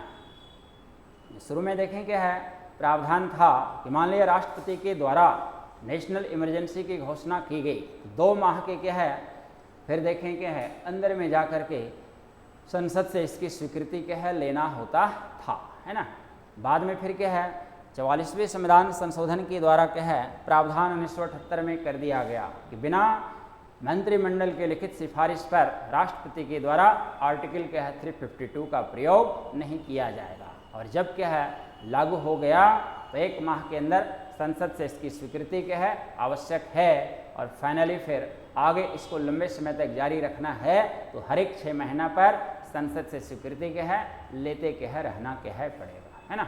और यदि राष्ट्रीय आपातकाल को समाप्त किया जाना है तो लोकसभा में कम से कम देखें 1/10 सदस्यों के द्वारा इस प्रस्ताव को लाया जाएगा, फिर साधारण बहुमत से प्रस्ताव को पारित करके इसे समाप्त क्या है किया जा सकता है ना। तो 44वां जो संविधान संशोधन है 1978 में ये भी काफ़ी क्या है देखें महत्वपूर्ण है, 42वें संविधान क्या है संशोधन के ही समान, क्योंकि इसके तहत भी बहुत सारा प्रावधान ये सब किया गया, लेकिन उसकी तुलना में इसका महत्व क्या है कुछ कम है ना। तो इसके तहत 38वें संविधान संशोधन को 38th कॉन्स्टिट्यूशनल अमेंडमेंट को कैंसिल कर दिया गया। तो 38वें संविधान संशोधन में क्या प्रावधान किया गया था कि राष्ट्रपति के द्वारा घोषित राष्ट्रीय आपातकाल को 352 के तहत जो राष्ट्रपति के द्वारा घोषणा की जाती है उसे किसी भी न्यायालय में चुनौती नहीं दी जा सकती है, न हाई कोर्ट में न सुप्रीम कोर्ट में कहीं भी चैलेंज नहीं किया जा सकता। लेकिन अब कर दिया गया 44वें संविधान संशोधन के तहत कि राष्ट्रपति के द्वारा घोषित नेशनल इमरजेंसी को देखें न्यायालय में चुनौती, कोर्ट में चुनौती दी जा सकती है, चैलेंज दिया जा सकता है। 44वें संविधान संशोधन के तहत ये भी प्रावधान किया गया कि अब सिर्फ आंतरिक अशांति के आधार पर, इंटरनल डिस्टर्बेंस के आधार पर राष्ट्रीय आपातकाल की घोषणा नहीं की जा सकती है, और इसी आंतरिक अशांति को सशस्त्र विद्रोह नाम के है दे दिया गया। यदि देश के अंदर कहीं भी सशस्त्र विद्रोह होता है या सेना के द्वारा ही विद्रोह किया जाता है तब ऐसी स्थिति में राष्ट्रीय आपातकाल की घोषणा की जा सकती है ना। तो यहाँ पर देखें ये प्रावधान किया गया कि राष्ट्रीय आपातकाल अब पूरे देश में भी है लागू हो सकता है या देश के कुछ हिस्सों में क्या है देखें इसे लागू किया जा सकता है। तो जब 352 अप्लाई होता है, जैसे 3 बार इसका क्या है इम्प्लीमेंटेशन किया जा चुका है। 1962 में जब चीन हमारे ऊपर क्या किया अचानक क्या है हमला क्या है कर दिया था, ठीक है। चीन अचानक हमारे ऊपर क्या किया हमला कर दिया, तो उस समय क्या है पहली बार आर्टिकल 352 का प्रयोग किया गया, है ना। दूसरी बार जब 1971 में पाकिस्तान के साथ युद्ध हुआ तो उस समय भी क्या है आर्टिकल 352 का प्रयोग किया गया, राष्ट्रीय आपातकाल की घोषणा की गई। फिर 1975 में इंदिरा गांधी सरकार के द्वारा आंतरिक अशांति के आधार पर, इंटरनल डिस्टर्बेंस के आधार पर आर्टिकल 352 का प्रयोग किया गया। तो यहाँ पर 3 बार अभी तक अनुच्छेद 352 का प्रयोग किया जा चुका है ना। एक बार देखें जवाहरलाल नेहरू सरकार के द्वारा, 2 बार के है इंदिरा गांधी सरकार के द्वारा, अभी तक 3 बार 352 को लागू किया गया। तो जब 352 लागू होता है तो देश की जनता को भारतीय संविधान के तहत जो भी मौलिक अधिकार दिए गए, फंडामेंटल राइट दिए गए हैं, उनमें अधिकांश मौलिक अधिकारों को वापस ले लिया जाता है। कुछ जैसे मान लें आर्टिकल 20 के तहत, आर्टिकल 21 के तहत, तो इन सब अधिकारों को छोड़कर अधिकांश मौलिक अधिकारों को वापस ले लिया जाता है। और जब राष्ट्रीय आपातकाल समाप्ति की घोषणा की जाती है इन अधिकारों को पुनः क्या है वापस कर दिया जाता है। क्लियर। दूसरा देखते हैं राज्यों में राष्ट्रपति शासन, जिसका उल्लेख क्या है 356 के अंतर्गत किया गया है ना। कहते प्रेसिडेंट रोल इन स्टेट। तो यहाँ पर देखें जब कोई राज्य सरकार सही तरीके से कार्य नहीं करती है, राज्य में अराजकता अव्यवस्था की स्थिति उत्पन्न हो गई, एनार्किज्म प्रॉब्लम क्रिएट हो गया हो, अनस्टेबिलिटी हो, है ना, तो ऐसी स्थिति में उस राज्य का राज्यपाल राष्ट्रपति से सिफारिश करता है कि आप कहें यहाँ पर लागू कर दें 356, ठीक। तो राज्यपाल की कहानी यहाँ पर क्या खत्म हो जाती है। आगे का जो प्रोसेस है वो देखना क्या है राष्ट्रपति को, है ना। और राज्यपाल क्या है राष्ट्रपति का एजेंट होता है, अभिकर्ता होता है, ठीक। चूँकि राष्ट्रपति के द्वारा ही राज्यपालों की नियुक्ति की जाती है, अभी मैं बताया था एडमिनिस्ट्रेटिव क्या है वर्ग के अंतर्गत, है ना। तो राष्ट्रपति के द्वारा अब देखेंगे है परिस्थितियों पर विचार विमर्श क्या है किया जाएगा और केंद्रीय क्या है मंत्रिमंडल की सिफारिश पर देखें उस राज्य में राष्ट्रपति शासन लागू किया जा सकता है ना।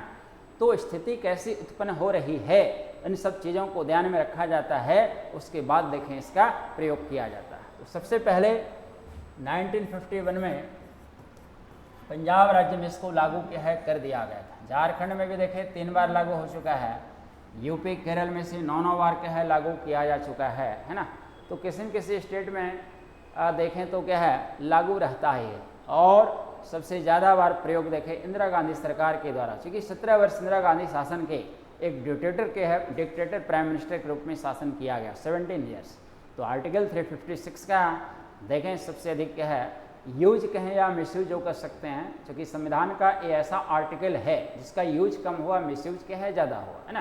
तो बदले की भावना से क्या है 356 का प्रयोग देखें किया जाता है। तो इंदिरा गांधी सरकार के द्वारा देखें आर्टिकल 356 का प्रयोग सबसे अधिक बार क्या है किया गया है। अब कहिए केंद्र को क्या फ़ायदा होता है जब हम 356 इसी राज्य में क्या है लागू कर दें। तो वहाँ पर जैसे 356 क्या है लागू हुआ, राज्य सरकार की शक्ति को क्या है छीन लिया जाता है, राज्य सरकार को बर्खास्त क्या है कर लिया। अब जो राज्यपाल पहले देखें उस राज्य का संवैधानिक प्रधान था, नाम मात्र का प्रधान, सारी शक्तियां कहाँ जाती है राज्यपाल के हाथों में, वो वास्तविक क्या है प्रधान बन जाता है और सारा काम उस समय देखें उस राज्य में विभिन्न पदाधिकारियों की मदद से क्या है वो राज्यपाल के द्वारा ही क्या है किया जाता है, ठीक है।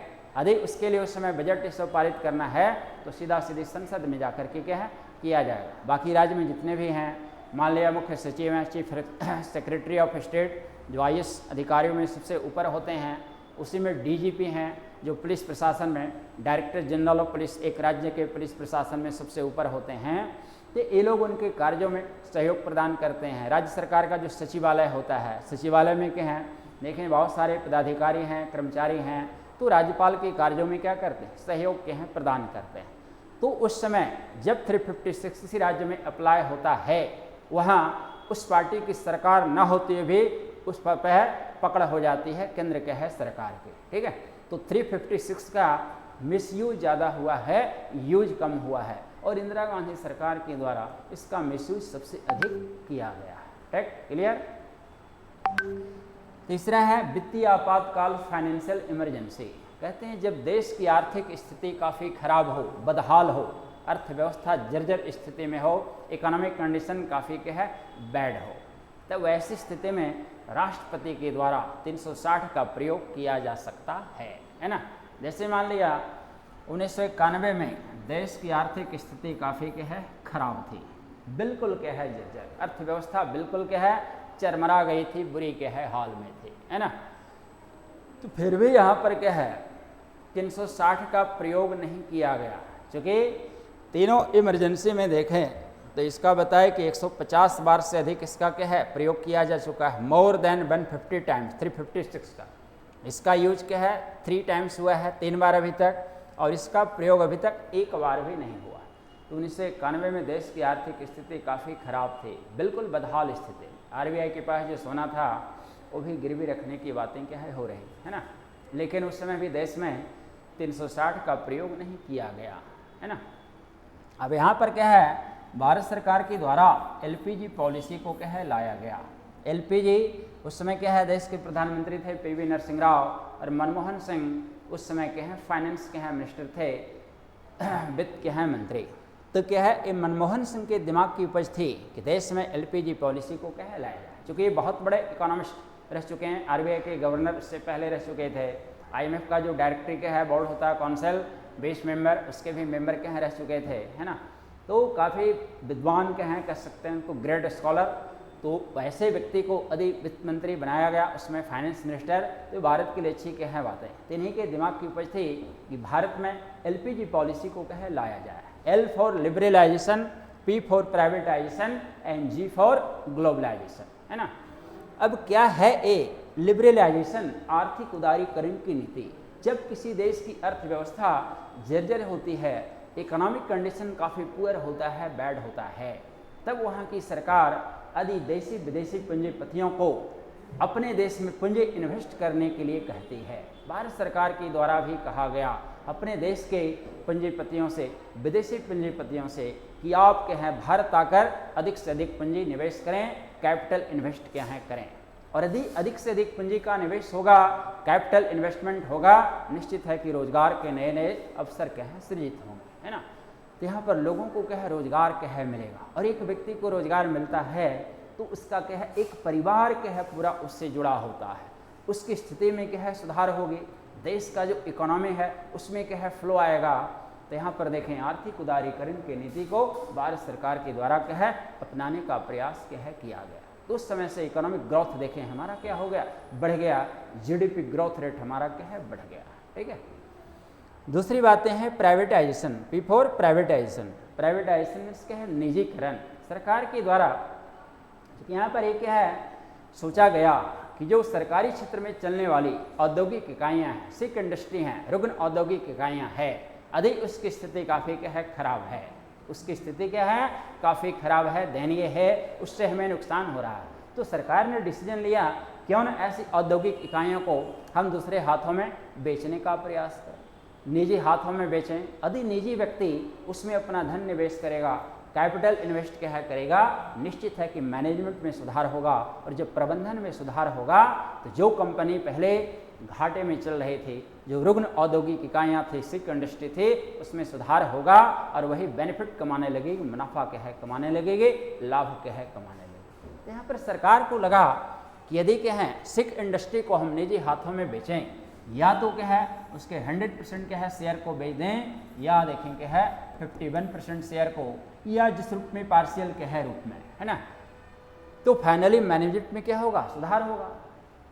अब यहाँ पर क्या है जो कंपनी पहले घाटे में चल रही थी अब उसको क्या है लाभ क्या है मिल रहा है, जैसे चूंकि प्रबंधन में मैनेजमेंट में क्या है सुधार हो गया, सरकारी से कहाँ चला गया निजी हाथों में। निजी क्षेत्र में कोई व्यक्ति पूंजी निवेश क्यों करता है, क्योंकि निजी क्षेत्र में पूंजी निवेश करने का एकमात्र उद्देश्य होता है पहला अधिक से अधिक मुनाफा कमाना, लाभ क्या है कमाना। बेनिफिट को ध्यान में रखकर कोई व्यक्ति कहीं पूंजी निवेश करता है, ठीक।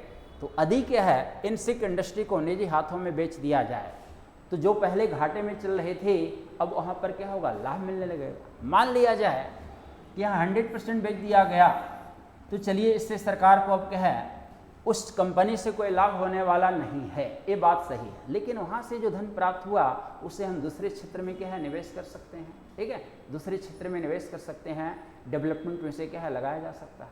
यदि पार्शियल रूप में क्या है निजी हाथों में बेचा गया कंपनी के कुछ क्या है शेयर को, अब यहाँ पर देखें क्या है जैसे मान लिया अब निजी हाथों में बेच दिया गया 100 रुपये का कंपनी मुनाफा कमा रही, 51% पूंजी यदि निजी हाथों में बेच दिया गया, ऑनरशिप उसका है उसके ऊपर और कुछ ऑनरशिप सरकार के पास है, ठीक है। कंपनी कमा रही है 100 रुपये का मुनाफा, तो इसमें 51 देखें रुपया क्या है चला जाएगा उस व्यक्ति के हाथ में जिसने उसमें अपना धन क्या किया निवेश किया है, ठीक क्लियर। लेकिन 49 रुपया क्या है सरकार के पास भी तो आ रहा है, ठीक है। अब कह सकते हैं कि जिस कंपनी से पहले सरकार को घाटा हो रहा था, नुकसान हो रहा था, अब उसी से कंपनी क्या है सरकार देखेंगे है 49% का मुनाफा क्या है कमाने लगी। 100 रुपया में क्या आ रहा है 49 का, अब नुकसान नहीं आ रहा, अब क्या है बेनिफिट हो रहा है। तो निजीकरण की जो प्रक्रिया है 1991 में क्या है आरंभ की गई और इसको सरकार की एक अच्छी नीति क्या है मानी गई, क्योंकि मनमोहन सिंह उस समय देश के प्रधानमंत्री थे और एक बहुत बड़े इकोनॉमिस्ट हैं, उनके द्वारा क्या है एक कॉन्सेप्ट क्या है लाया गया था कि भारत में एलपीजी पॉलिसी को क्या है लाया क्या है जाए, और यहाँ पर देखें आर्थिक उदारीकरण निजीकरण की प्रक्रिया को आगे बढ़ाने का प्रयास किया जाए। बहुत सारी इकाइयाँ आज भी जैसे सिंदरी में मान लिया देश का प्रथम फर्टिलाइजर इंडस्ट्री स्टैब्लिश किया गया था 1951 की क्या है बात, 1951 में देश का पहला उर्वरक कारखाना फर्टिलाइजर इंडस्ट्री सिंदरी में क्या है लगाया गया। आज वो क्या है बंद पड़ा है, 1980 के पश्चात ही क्या है बंद पड़ा है। नुकसान तो हो रहा है ना, पहले बिहार को नुकसान हो रहा था जब संयुक्त क्या है बिहार झारखंड एक साथ था, अब झारखंड को क्या है उसका नुकसान हो रहा और किसी राज्य को नुकसान हो रहा मतलब देश को नुकसान हो रहा है। आज भी यदि फर्टिलाइजर इंडस्ट्री को स्टार्ट कर दिया जाए, कुछ पूंजी उसमें क्या है लगा करके, फाइनली बहुत सारे लोगों को यहाँ के लोगों को क्या है रोजगार मिलेगा, रोजगार मिलेगा तो स्थिति में क्या है सुधार, झारखंड के जीडीपी में सुधार, मतलब देश के क्या है जीडीपी में क्या होगा सुधार क्या है होगा, प्लस बहुत सारे लोगों को उसमें क्या है रोजगार भी मिल रहा है। या तो सरकार उसे क्या करे निजी हाथों में बेच दे, या पुनः क्या है सरकार उसमें पूंजी लगा करके उसे पुनः शुरू करने का प्रयास करे, तो देश हित में होगा, राष्ट्र के है हित में होगा, है ना। तो ये हो गया liberalisation clear, P for privatisation भी क्या है क्लियर, जिसे कहते हैं ग्लोबलाइजेशन। जी मीन्स क्या है ग्लोबलाइजेशन, वैश्वीकरण। कहते हैं वर्तमान में दुनिया का सभी देश एक दूसरे से जुड़ा हुआ है, क्लोज इकोनॉमी प्लस ओपन क्या है इकोनॉमी, है ना। तो कोई भी देश क्या है क्लोज देखें क्या है इकोनॉमी को फॉलो नहीं करता है, दुनिया का हर राष्ट्र क्या है ओपन इकोनॉमी को क्या है फॉलो कर रहा है, क्योंकि दुनिया का ऐसा कोई भी राष्ट्र नहीं है जो अपनी आवश्यकता से संबंधित सारी वस्तुओं का उत्पादन करता हो, प्रोडक्शन करता। अमेरिका कहता है हम बड़े पावरफुल हैं, क्या है बड़े पावरफुल क्या हैं देश हैं, कंट्री, लेकिन छोटे छोटे देशों के साथ भी क्या है उसे मित्रता करनी होती है। मान लिया गल्फ कंट्री है जिसके पास क्या है पेट्रोलियम प्रोडक्ट क्या है सबसे ज़्यादा, और आगे क्या है विदाउट एनर्जी डेवलपमेंट क्या है संभव क्या है। किसी भी देश में जब क्या है एनर्जी क्या है पर्याप्त मात्रा में होगा, प्रचुर मात्रा में होगा, वहाँ की आबादी के अनुपात में होगा, तब वो देश फिर क्या होगा आगे बढ़ेगा। अमेरिका में भी आबादी है, दुनिया में क्या है तीसरे नंबर पर वही है, भारत चाइना के बाद क्या है थर्ड नंबर पर देखें अमेरिका आता है।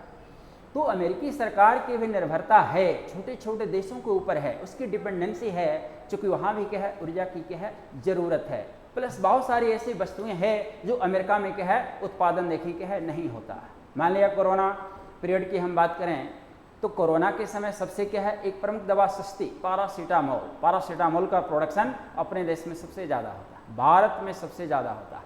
अमेरिका में क्या है पैरासीटामोल की कमी पड़ रही थी। डोनाल्ड ट्रंप उस समय अमेरिका का राष्ट्रपति, उसने क्या है मोदी जी से कहा कि हमें पर्याप्त मात्रा में पैरासीटामोल दीजिए, और ऊपर से थ्रेटनिंग भी दे रहा था, धमकी भी दे रहा था, यदि नहीं दीजिएगा पर्याप्त मात्रा में सफिशिएंट अमाउंट में तो आपको इसका परिणाम भुगतना होगा।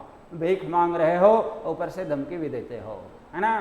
तो यदि तुम अपने आप को पावरफुल देश समझते हो, दुनिया का सुपर पावर समझते हो, ठीक है, तो तुम्हारे यहाँ सारी वस्तुओं का प्रोडक्शन होना चाहिए था, लेकिन ऐसा कोई भी राष्ट्र नहीं है जो आवश्यकता से संबंधित सारी वस्तुओं का उत्पादन करता हो, प्रोडक्शन करता हो।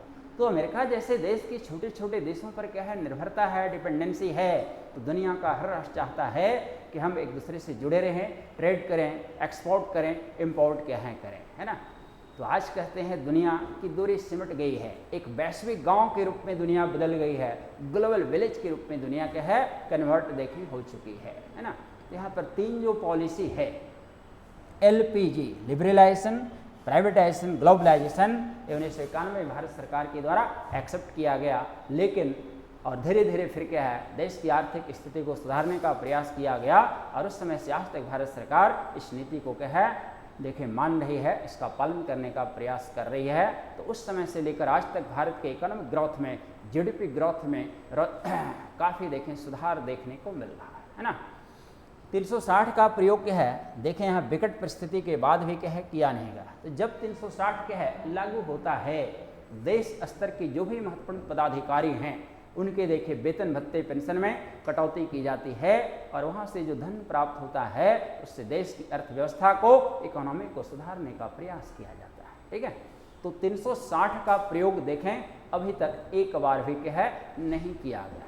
यहाँ पर आपातकालीन शक्तियों से एक देखें जुड़ा हुआ है कि हरि विष्णु कामत, जो कि संविधान सभा के वो भी एक सदस्य थे, है ना।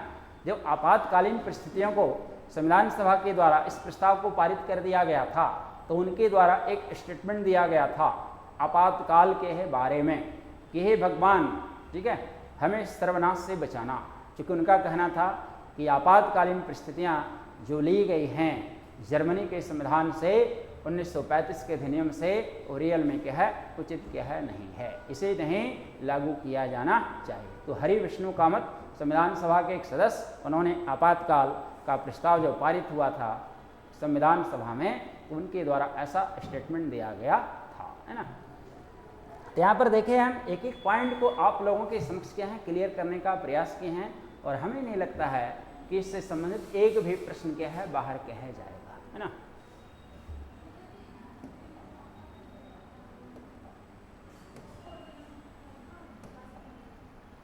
अब कहते हैं सैलरी राष्ट्रपति को क्या है कितना दिया जाता है, कहाँ से दिया जाता है ना। तो वर्तमान में राष्ट्रपति को 5 लाख देखें क्या है मिलता, 5 लाख रुपया पर मंथ की सैलरी दी जाती है, सैलरी प्रोवाइड की जाती है। ये वेतन मिलता कहाँ से, भारत की संचित निधि से, कंसोलिडेटेड फंड ऑफ क्या है इंडिया, है ना। जैसे आर्टिकल क्या है 266 के तहत कंसोलिडेटेड फंड कंटीजेंसी फंड का प्रावधान क्या है किया गया 266 और 267 के तहत, है ना। एक होता है भारत सरकार की संचित निधि, एक होता है राज्य सरकारों की संचित निधि, और एक होता है भारत सरकार की कंटीजेंसी के है फंड आकस्मिक निधि, और एक होता है राज्य सरकारों की आकस्मिक निधि कंटीजेंसी फंड। तो फाइनली दो अलग अलग बातों को ध्यान में रखकर 2 फंड स्थापित किया गया, जो सेंट्रल गवर्नमेंट के पास भी होता है, स्टेट गवर्नमेंट के पास भी होता है। यहाँ पर देश के विकास की बात है, डेवलपमेंट सैलरी ये सब क्या है, पेंशन भत्ता दिया जाना है, संचित निधि से धन क्या है निकाला जाता है।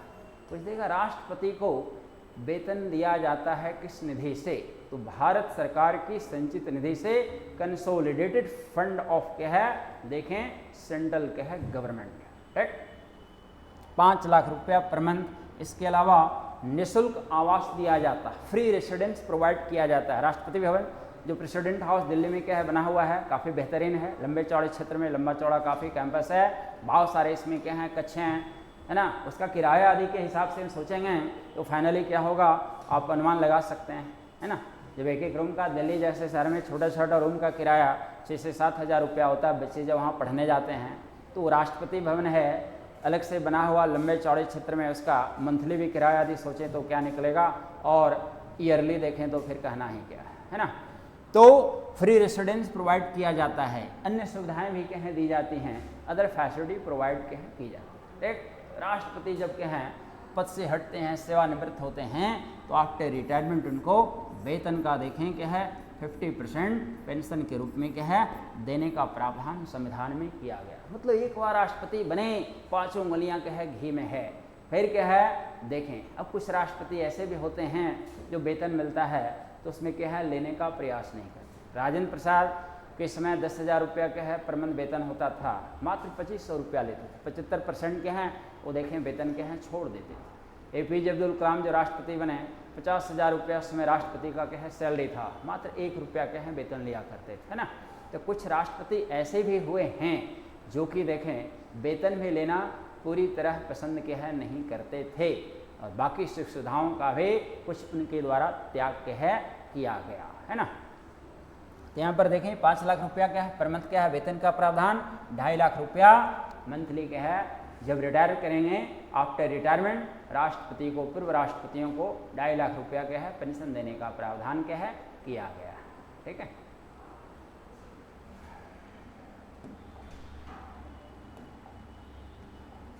ठीक है, तो हमें लगता है कि राष्ट्रपति के बारे में मैं काफ़ी डिटेल में आप लोगों को बताया। इससे पहले भी जो टॉपिक मैं डिस्कस किया पूरा एक एक पॉइंट को क्लियर करके पढ़ाया विद कॉन्सेप्ट, तो सारी बातें आप लोगों को अच्छी तरह से समझ में आ गई होगी।